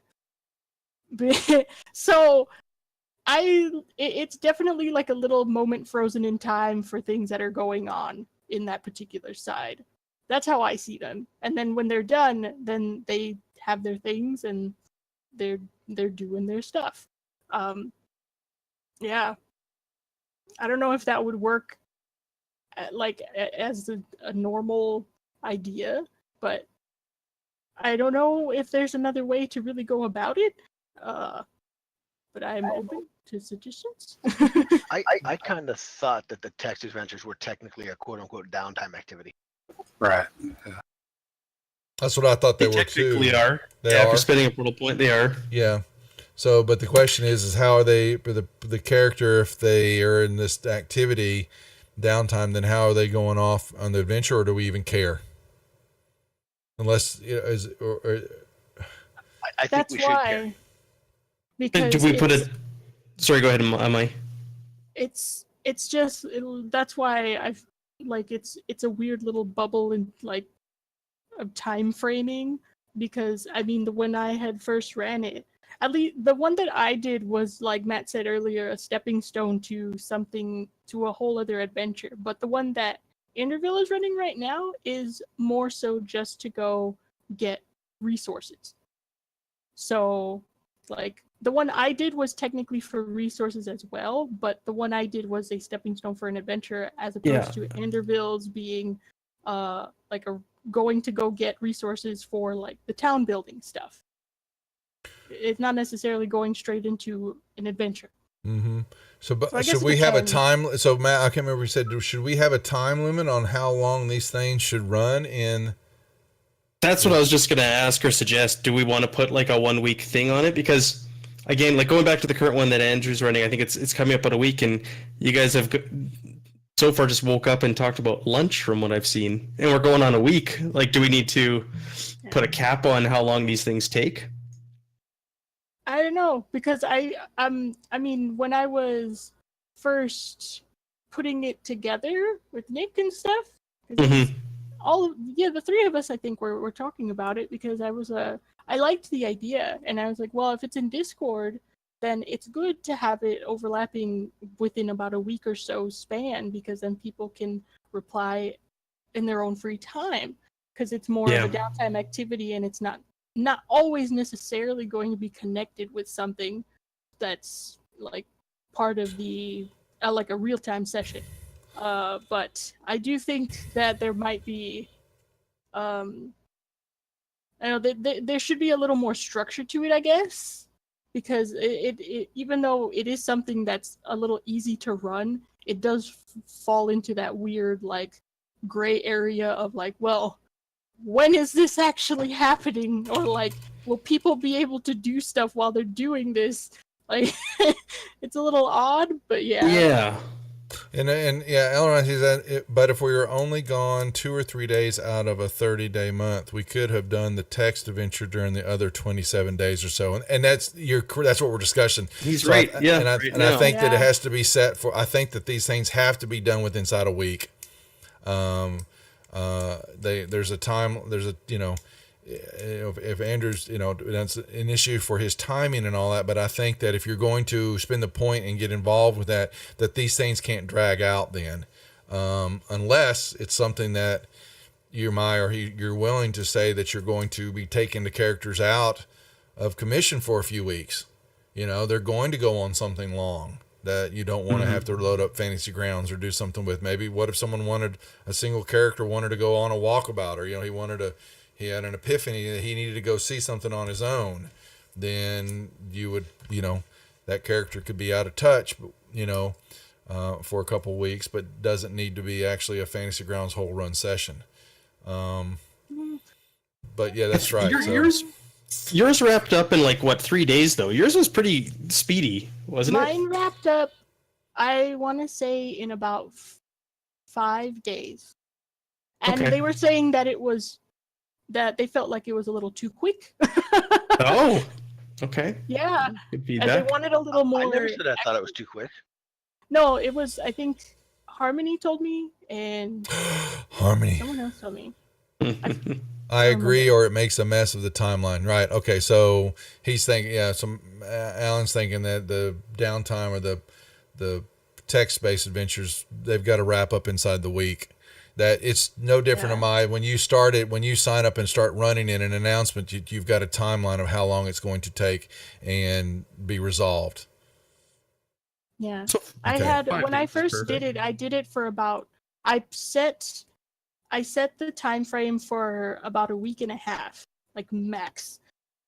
And I was surprised that it finished up earlier than what I had anticipated, honestly. But people were pretty adamant about posting, because for me, at least when I did mine, I waited for everyone to post at least once before I decided to put a DM, input into it, so they can continue doing their next thing. Like, Nick helped me really build it up together into like separate acts, so that way it's still a summarized adventure, but still long enough for people to reply and put their actions in or whatever. Because I even had an encounter. Yeah, I had I had one smaller encounter and I had the one big-ish encounter.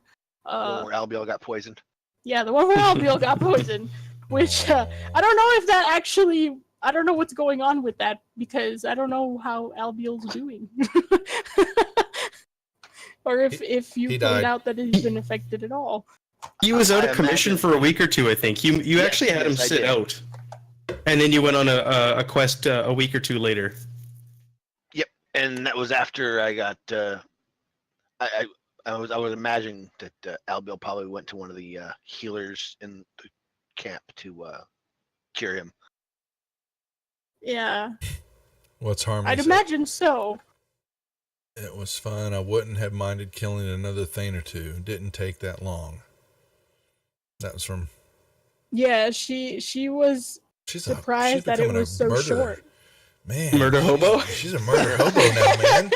No. She's the murder Kenku. Kinku, man, that's right. She is bloodthirsty all of a sudden here. She did stab the jellyfish in the adventure, and she got shocked by like residual shock, and she got her feathers all puffy, and it was great. Oh my gosh. So, That rumor is also kind of just fallen off also with the potions. yep.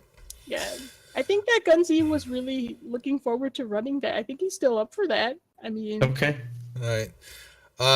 Okay, so we're going to so timing, we're going to wheel it down to 2 weeks, and we need to get with Andrew, but for the tech sessions and things that are taking place on those two channels, for remind him that there is going to be a time limit that needs to be adhered to as far as when they start and stop. Inside, I guess inside the 2 weeks, unless you want to take them farther out and you need to document that, then the players need to know then that they're out of commission in discussion channels while that's taking place. Correct? Correct. Sound good. Like if you spend 2 portal points for a really long text-based adventure that you actually go out and venture into the world or whatever that looks like. Yeah. We'll go ahead, Amai. yeah, I think that could work out. The more points, or the more they want to venture out textually On their own. We can figure that out. Okay. Yeah. And Because that at means least in the text adventures, it doesn't necessarily have to be like a full party. I'd be okay with That's just right. taking 1 or 2 people. it So, doesn't. It's a downtime activity, but we just know that you can't let it drag on and on and on in the channel. Yeah. Is that it's going to be treated like, and I think with Andrew, we've got to figure out what's happening there and get that resolved so that we can then take the next steps. Okay. So that gets some timing stuff, and so Keith, I think I've got his picture. I'm going to crop it a little bit, and then we're going to put the calendar up on World Anvil so people can see it, and he's going to start putting discussions. But then he's got to come up with his topics and how he's going to start relaying that to everybody as far as what his character Pharaon is discovering. Right, I'm just doing that month to month right now. Once every 2 weeks. So, However you want to do it. So, I think, like you said, we were talking about, you're going to have some that are revealed through your character and an RP deal, and the other ones you're going to be revealed is that he's studying and it's relayed to the characters, but it's disclosed in the community server outside of RP mode. Is that this has become something that has been accepted or discussed over time now, so you don't have to, I don't think you want to RP everything that in Pharaon's voice, do you? No. Yeah, okay. Well, we want you to. Pharaon's quickly going to become an NPC, but yes. Okay, go ahead. Sorry. I was going to say, every other weekend I will post in Discord and then a different version of it, but basically same information, maybe a little more detailed in Discourse and then World Anvil. Yeah, we'll make it. We'll get more comfortable with World Anvil. So we've got that and recorded now, folks. He said it. We have got it. Okay. I just got to figure out this BB code, and then I'll be good. It's easy. Easy stuff. All right. So then what's left on Discourse, the town development and the downtime activities, each one has their own category. And then inside there are more forum rooms for the particular structures and for the particular activities. And they are all locked until the right structures have been created. And then we'll go in and unlock those rooms, I think, or at least the topics. I think I've actually just locked the topic, so you can't do anything about it. But I'll actually lock the rooms down. Did I actually? Let me see. About security, portal players can only see. I can't. Yeah, you can't create any documents yet. Okay, so the rooms are actually locked for portal players. So the DMs, and that's something making sure for all of us as DMs and as admins is that you don't always reply. Make sure we're creating the right topics in the rooms and not just replying to the about one and all that. I think we were doing that. So I'm trying to get us all into the habit of creating the new topic instead of just always replying to something that we've posted. Make sure to, I think like the town development one, I think it was the town center. It was just starting to reply to it, and I had to clean it all out because I didn't want it in the actual about forum post. If I'm making sense what I'm talking about, I may not be, but you have more power in Discourse than the rest of the players do. So just make sure that when you're replying and creating stuff that you're doing it in the right spot. That's the main thing I'm asking for. And then Portals Reach staff room, y'all should all see, which the players won't see. There is stuff that we can put there. We've got some extra rooms depending on your. Don't click on it. There's stuff in there. I'm not clicking on it, but they've got a DM room that's for the DMs only to discuss stuff, and that will be some storylines. And the creator room is basically the overall. Creators may come in who may not be DMs and can sit there and put story items and add notes and things that we'd like to flesh out. And then we've got, which we're probably not doing, is our minute meetings. So we'll have to start taking those down better, but I'd like to have those posted there of what we covered in all our meetings basically. But the big bads, the story season points, I put those in the proper rooms for us to be able to look at, and then only DMs and creators and admins can see these rooms. I don't believe they show up for the players at all. I don't think so, or they at least maybe do they? Let's see. Security. Portal players can't even see it. Yep, that's right. Don't even see these rooms. That also, yeah, all of us can, because we all have that. We have admin or portal DM rights. But Matt, that also making sure we have to admins when people sign up, you go into. I'm not sure how much you've gone into the admin console for Discourse, but we need to actually, when those people sign up and actually get into the game, we actually have to go give them different rights to their user account. Oh, okay. And so, so I've been doing it right now. And so once they actually officially come over, we've got to go in and give them the portal player access, just like we do in Discord, that role, because then those rooms will show up and they can start doing things. Right now, most of the rooms, it's flagged for everyone can at least see. They can't, no replying or stuff like that. But if they're in, particular rooms, they've got to have the player ability to then go reply and create new posts. So I'll show you how to do that in the admin console for Candace Avina, or her what does she call herself? Her new player. We need to give her portal player access, and I'll go and check to see if I did already. I'll show you how to do that. So that's Discourse then, I think. Cleaned up, ready to go. Matt, we've got there's actually which is they won't see. There's a site admin. I haven't probably used it, but we actually have. If we just like we're using it on the Discord server, there's a room for us for admins only. But sure, yeah, it's there. We won't put anything there. We promise. No. Okay. Last but not least is then the Discord server, and what we're talking about is we have. The rooms are pretty. I've actually put descriptions on most of the rooms, so it should show up in the title line. and I think they're self-explanatory for what we're doing with them. Portal lobby, there were just kind of general topics. Ask questions is as the same room asking the DMs or the admins a question. Getting started is going to be where characters, like what Avina and Candace was doing, is basically, I'm ready, I've got my player, no one's got in touch with me, where the hell are you? Someone get me involved with this game. And Matt, I want to clean that out from time to time, that room.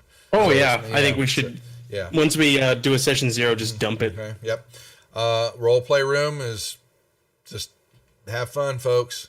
But I want to make sure we're explaining to everybody, and I'm relying on all of y'all in the rooms when we're chatting with players and chatting in games, is that we explain that DM notifications, portal admin, portal DM notifications are not put in this room. We're not going to be paying attention to it. We'll come in and read it, but I don't want to be alerted saying, hey, I put this in here, why didn't you catch it?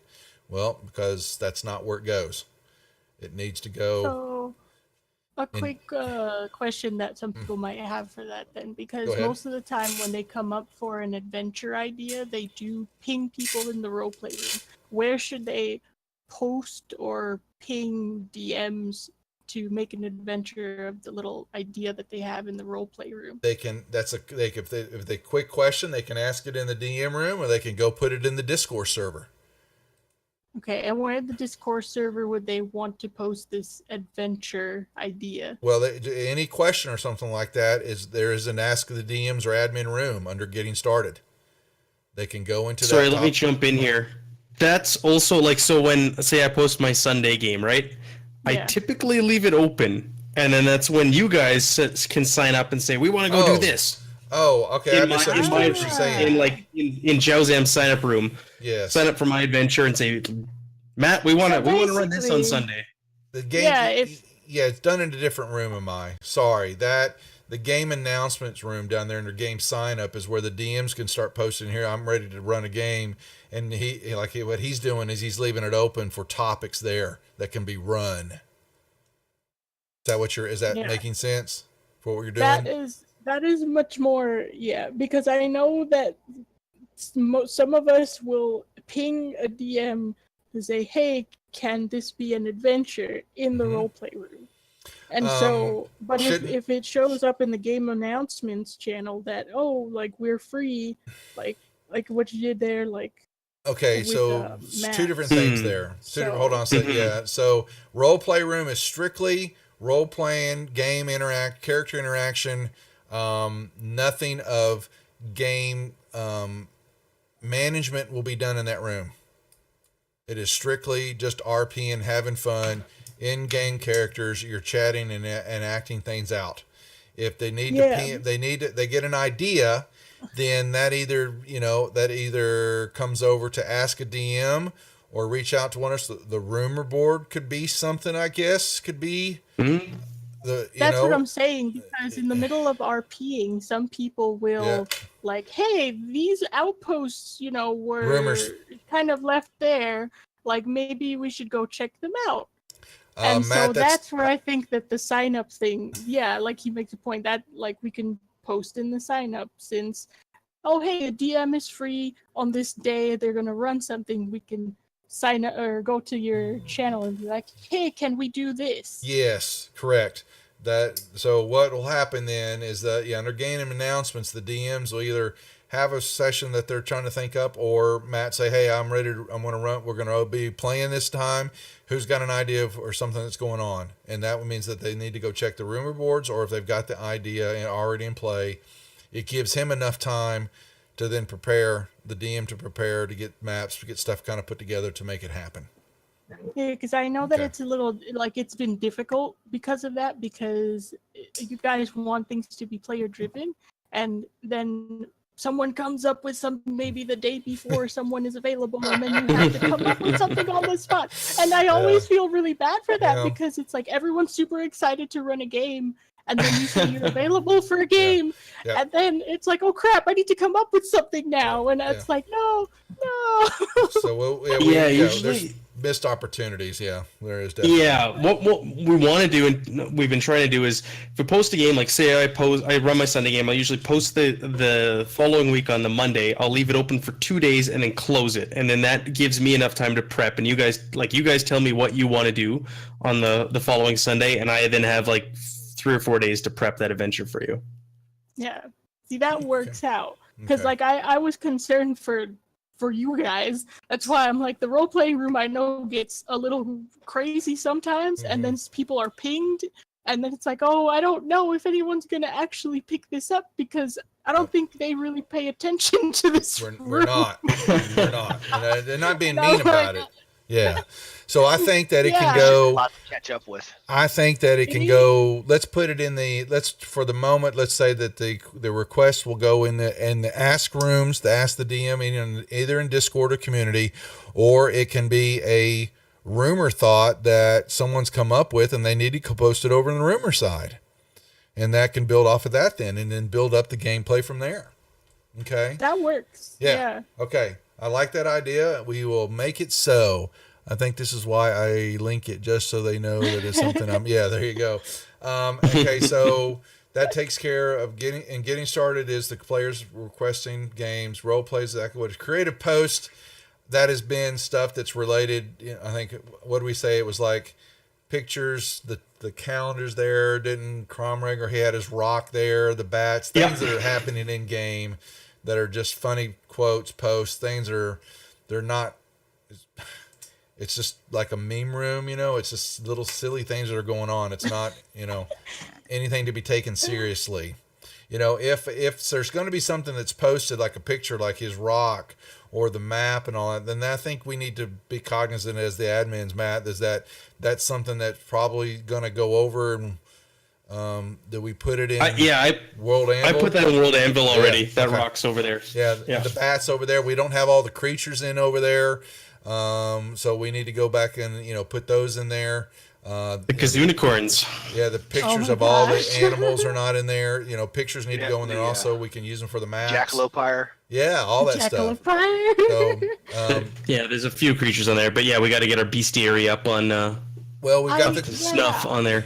the I need admin. to add the ones I did on there. Okay. So I just, So here's the thing. So it's got to go in World Anvil so the question, because we really need it up on the Google Drive, because you need to be able to go pull the picture down real quick and add it into your Fantasy Grounds if you're going to drag it in and add it in as a plot point. I didn't think of that. Yep. Yeah. So this stuff, it'll be in something lovely. The workload that I've just given myself now. We need images. We need an images folder in the Google Drive that everybody can put their pictures up there to be able to grab and drag down if needed. Thank you, I thought that Kat. there was one already. Just for player portraits. The player portraits are there. Yeah. So I'll now, cover like- that in a second. Yeah. Pictures of like the bestiary. Kazunicorns and stuff that I introduced should go up on there if another DM wants to use it in their game. Yeah, I had to actually go. I think Gary was sending me them. So when I did my session with them, I was trying to show some of that stuff to people watching the channel, and I want to review because I was trying to get into habit of reviewing stuff for new viewers. What's been going on? Kind of doing a recap of the overall spec while the session's getting ramped up. And here's things they found. Here's some things that have taken place. We've had a player death, and it happened here, and be able to go to the map because that. Actually, Matt, it's what you and I have talked about, and we're going to get there sooner than later, I think, is having a Portals Reach vodcast that's going to happen on Twitch. We're going to recap things that have happened on during the week for everybody to come and watch. Wait for it. Yeah. So, Maybe you guys will need some guests to come on too. Some of the players. Guests, some NPCs, players will come on as their character. Y'all will come on and actually be interviewed by these buffoons. I'll join all the time with LBL. Yeah, exactly. Oh my God. So that's what so that's in the works. So you know, but I think for that we need to take any and all pictures, any of our assets. We need to. I'll make a folder up here in the Google Drive. That was where all that stuff will be kept, so that DMs can bring it down to showcase in their game if they need to. And if we're going to have a new monster and all that, I'm assuming that means we need to make a token for it then. So Yeah, no, someone that's a needs good point. Yeah, needs to give me heads up, or because on mine we'll probably, you and I'll be working on that possibly. We may have to create a token real quick for something. I've got the templates for it if all. it helps, yeah, like I do have a template for when I make my own tokens, and Yeah, it's easy, like just replace image. Yeah, like yeah. very simple. Yeah, But we'll get there. But I've got like Mai's maps are up there for us, so you gracious enough to give us permission to use them. So just make sure everybody showcase the logo, show it proudly on the screen. I'm working on Camp Crenell at the moment. Cool. But Awesome. I posted in the Discord, and I was asking for our other fellow players to please tell me of any details that might pertain to your character, or if there's something in the town that I may have missed, so that I could add it to the map. Because obviously it's going to be a ever-changing map, but for now at least it'll have something to refer to. Yeah. So let me know very what's nice. going on in the map. Okay, good enough. It should be under the creative posts. Okay, we'll put it there. Under construction is going to be locked. That was all the town discussion stuff, which is now going to be moved over.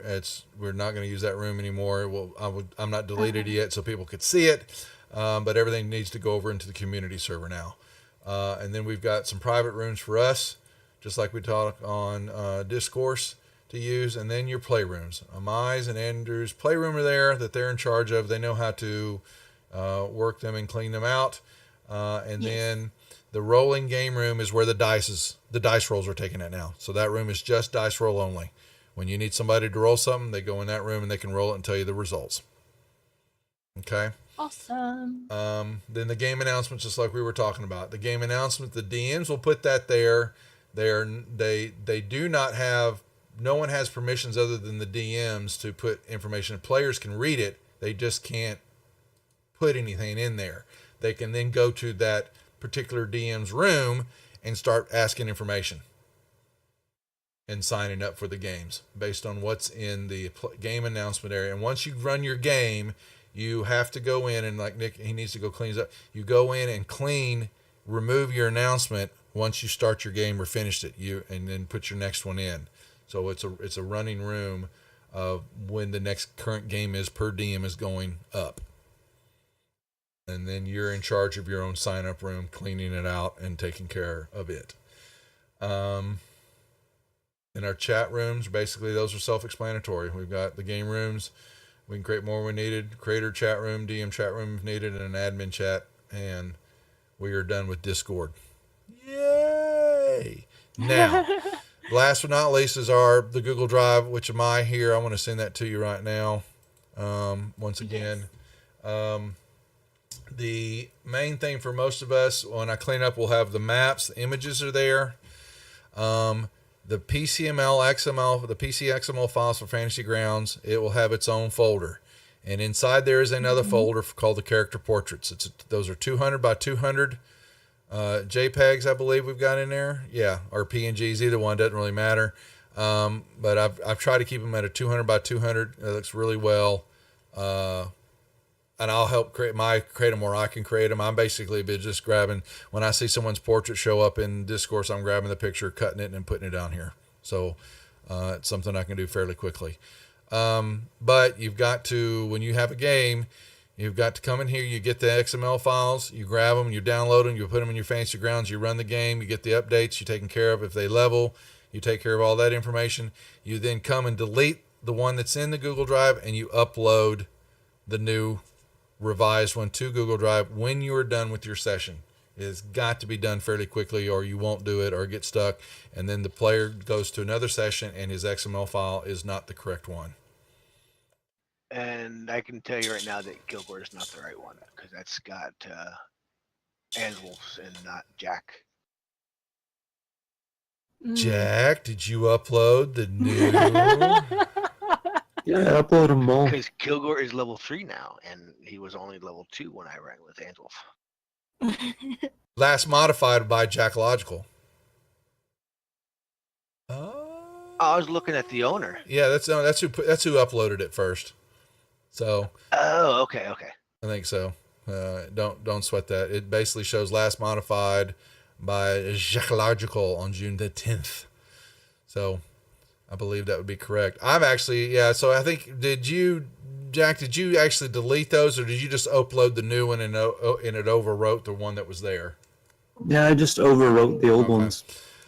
We'll see how that plays out. I've gotten the habit where I go delete the old one so I don't have to worry about a copy issue or anything like that. I do the same thing. Yeah, I think just delete it and throw the new one up. Delete the one that's there and then upload the new one. That will show you as the owner then, and show that you actually did that your game was run and it came from you from the last time that person played. Because that's what that's an easier way to do it. And we know tracking. Yeah, because here's Amai's. She did Oksana, the Fire Nest, and she's the owner because she created it. And so next one if we grab it, I would delete it, upload the new one, and it would show me as the owner then. That's the best way to track that. Okay. Anything else in Google Drive? Game stuff, maps, admin docs, the spreadsheets there. I may move that down to the front of the Google Doc so it's not hard to find. And then some of our rule stuff is here, which I'll go through and clean up because we don't need it anymore. I'm good, folks. I think we've covered a lot. Anybody got anything else? Comments, questions, concerns, things they hate, people they love? I think it's coming along really well. I think so. Any ideas that we want to make sure? That has really messed up my screen. I'm happy with it all. I got to get, not It's teasing my just Tuesday. tweaking. Yeah, I got to get to DMing more. So, and I know it's there. So, and it's funny. I was going to find out. Josh over at Dungeon Dwellers asked me to play in their Wednesday game. I can't. I so want to play in it, but I can't right now. I'm going to have to let them know I can't. He's fun. He's a really nice guy. Yeah, the good group. We'll get more of them over and get them more involved as they're continuing on. But yeah, they because I think his two players that have come over here are enjoying themselves. Yeah. But yeah, he reached out to me and asked me if I wanted to play, and their sessions are 4 hours on Wednesday night. I just can't do it right now with everything else that's going on. So, Matt, you got anything else? I got nothing else. If you want to start playing, maybe we have a DM game every week where the DMs get to play. Play some of it. That's right. Well, my Tuesday group they're getting close to being done, and I've already let them know that they are seeing the light of the tunnel for their characters. And the Thursday group, they're still a couple more months off. They're moving real slow, but then they're going to be finished up. And they were unfortunately, I think Hondo and Dirt were they didn't want to split the group up. Wanted to continue to play with who they're playing, and Jack's part of that group also. But it was like I need to change the programming up a great deal on the channel because it's not growing anymore like it should. So that's Portal Reach is going to be it. This stuff with KC, we're talking about running a Blackmore game once a week across channels. And so that may become my miniature painting that I'm going to start doing. When the hell am I going to put that into the schedule? So I need you DM start streaming. I wish I could. I honestly feel like I would have a lot of fun, but man, my internet is just god awful. Well, but do you? Let's take the streaming out of the equation. Do you believe that you can run at least a Fantasy Grounds game? I could run a very simple Fantasy Grounds game, but it's just finding a good time to do so. Because I don't want you to think because Jack's not streaming yet. He wants to, and Keith's the same way. Matt did it. He just wanted to come out of the gates and be streaming to the channel, but that's not required. I want to make sure that people understand in the DMs that we're not. I'm not trying to force you to have to come on and stream to the channel. It's the running the games is more. Actually, the Fantasy Grounds I think is more important than that right now. So when you get to that spot, or think you want to dabble in that some, let's see what we can do and see what happens. do one, and if it works, if it doesn't, you stay and you like your text rooms, then stay in the text rooms and have fun with it. You know? Yeah, I really like the DMing aspect ever since I just kind of homebrewed my own thing, and I had so much fun just creating for it and running it. I just like, I know, because even Nick, when I accidentally wrote that little adventure, and Matt knows too, because Nick read it and he was like, why don't you DM this? This would be a good adventure. I was like, I would, but my fantasy grounds and my internet are not good friends. Because they really wanted me to run it, but I passed it over to Matt so that he can run it. And I made a map for it so that way things can work out. Yep. I just need the players to pick up that rumor now. Yeah. Because now they have the potions. I mean, they just have to pick it up and get on with it. Well, Elron Allen get his butt Crewcash into might the do a DM. DM? Let's do it. He thinks about DMing. Well, let's bust his balls for a while and get him to DM. So Get no, we in wouldn't here. do that to him. We would be nice to him. So he should. Yeah, but I think his first session he'd probably surpass everybody on the leaderboard. He would kill everybody. Yeah. We have cookies. Jack, Keith, y'all got anything to add to it? No, I think we're good. No, I can't wait to jump in and DM. I just gotta, it's gonna be rough. First couple sessions. So. I have the players to send your way. We'll handpick them for you. And Oh my Gary, I gosh. appreciate you jumping in and giving us your 2 cents worth, which I know you're good at. You know, my friend. Oh yes. I always enjoy Devil Dog's opinions. No, we've got everybody really that's been involved from day one. Y'all have really been a major part of this and made it successful with what I was trying to accomplish, and now has become slowly but surely more of a group deal. And I'm trying to bring in some other channels to other activities to spread it out some more. It's been there, it's definitely a tough sell. And like with the Dungeon Dwellers, they, all these groups have got their own programming, and it makes sense because that's what they're doing. And I think if we get this out there some more, we'll get some crossover, because that's one of the next things I'm talking about the channel is having those DM games. But I'm wanting a couple of the DMs from different channels, and we have sessions like they do, the big boys do, having some other these 3 or 4 session type games that we can spread across a couple of channels, and the DMs and the groups can play the on cams and kind of promote the channels. And that's what I'm another one of the initiatives I'm trying to put together to try to facilitate that. But I got to, step by step. I did ask Keith, and he couldn't do it. I don't know. I may have to put it out there on the thing. I've got a other channel that there's 4 players, and they lost their DM, and they're looking. He reached out to me to see if I could do it or somebody else could. They're they're streamers, but they don't have a DM. Do they just Bring not them want into to the come in? fold. Do they not want to come to Portal's Reach? Well, I'll ask them. I'll reach. I didn't want to force it. I didn't want to say, well, just come on over and do what we're doing. And it's They're Roll20 guys, aren't they, too? no, So we'd have to. It's not. It's Which one? it's I'm trying to find his. Damn it. Here, where's my Discord? It came Is it from the Ascension guys? No, that's Matt and them. No, it's Was it Win for the win? for the win. Oh, for the win. Yeah, he's Yeah. a Fantasy Grounds, but They're he all only Fantasy does Grounds. one game. Mm-hmm. And he's also streams variety with other stuff too. I watch him quite a bit. Yeah. And so I reached out to them to say hi because they raided us, and we were going to send a raid back over, and we were just talking about stuff. And I said, maybe we can put together some crossover streaming. And then it wasn't a week later, he reached out and said they just lost their DM for their group, and he's just lost a player, so they're down to 4 players. So I'll ask them. I'll see if but it's still the same issue. Then we still need it's the DM thing. Then because now we've just brought on a whole nother group, and.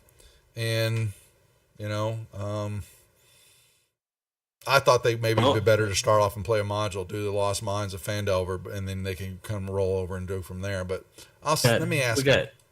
We got Jack, who's running his first game. He's ramping up, and Keith's getting involved, and now Krukesh, he's ponying up. He is going to pony up. Hey, Jack isn't that nice? Jack done killed somebody his game too. The person got a heal before he could glory it, Oh. Jack going easy on them. And, well, no, the person got a heal from one of our healers, and once he killed the thing, he wasn't allowed to have the big, axe that one shot him literally. Jack, you let him live. Good I'm job, sorry, Jack. I tried. Good job. Well, no, Don't of course, listen to these people. we don't have too many players on, tell ya. so it's I funny. watched that hit. I'm like, oh my god, it just killed me in one hit. The opportunities lost. All right, folks. I think we've accomplished a lot here. I appreciate the input. I will do this again tomorrow night with the Thursday group, basically like I've done for Monday and Tuesday, quick rundowns of stuff, and then we'll probably Saturday. I guess we could do it with Harmony. I don't think. I'm just trying to think. Do I need to do a rundown with this for the Saturday group? I don't. Well, I can. I I don't don't know, see Cake because- and Sora. They haven't really wanted to get involved. I I don't mean, think, we may end up wetting their whistle for it. So Well, that's fine. maybe.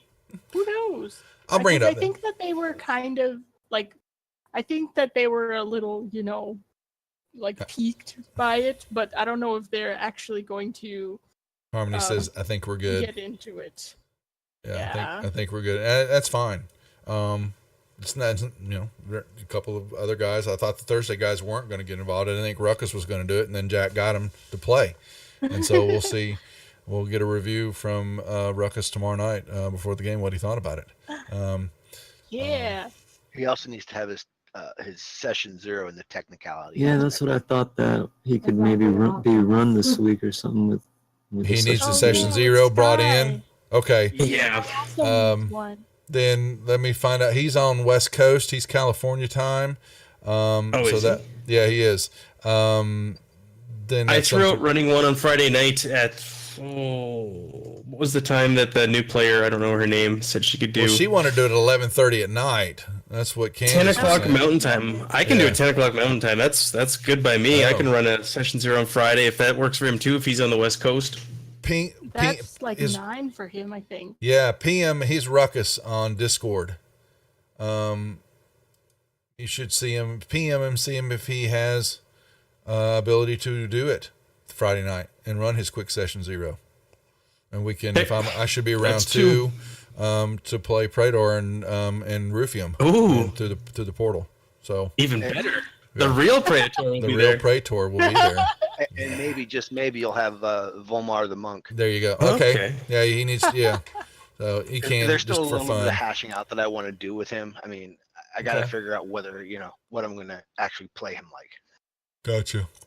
All right. Well, folks, then we'll call it for the night. I've got this recorded. I will clean it up a little bit. We'll put it out on YouTube just for people to, if they want to listen to it or not, or you can go back if any of y'all have some trying to remember something that was said. We'll have it recorded and keepsake there for a while. And then, like I said, it'll probably, as we know more now, I'll probably have to create some type of intro video, just kind of explaining everything on the screens. But we'll hold it for now. If that's it, then the rest of y'all go enjoy. I guess it's almost midnight here. Ooh, wow, that's my getting late. bedtime. I still have yeah. like 3 hours of gaming in me. Oh my god. Oh my. Well- I think this was good, and I think we should do these, I don't know, on a monthly or bi-monthly basis. Yeah. It's good to get everybody's feedback. Yes, I agree. I totally agree. So, so all of us have recaps still to get in. Make sure the maps and pins are properly there. I've got some coding. I will start that. Won't be tomorrow. It'll definitely be some work Friday and over the weekend to get started with that. And I've got my whole list of work to do here. So we'll start making those quick changes to the charts and the different rooms and all that. But well needed to get everybody kind of on the same page. That's it, guys, gals. Go enjoy the rest of your week, and I will check in with y'all later. Be good. All right. All right. Thanks, guys. You Bye, get take care. everybody. See you, everybody. Have a good night.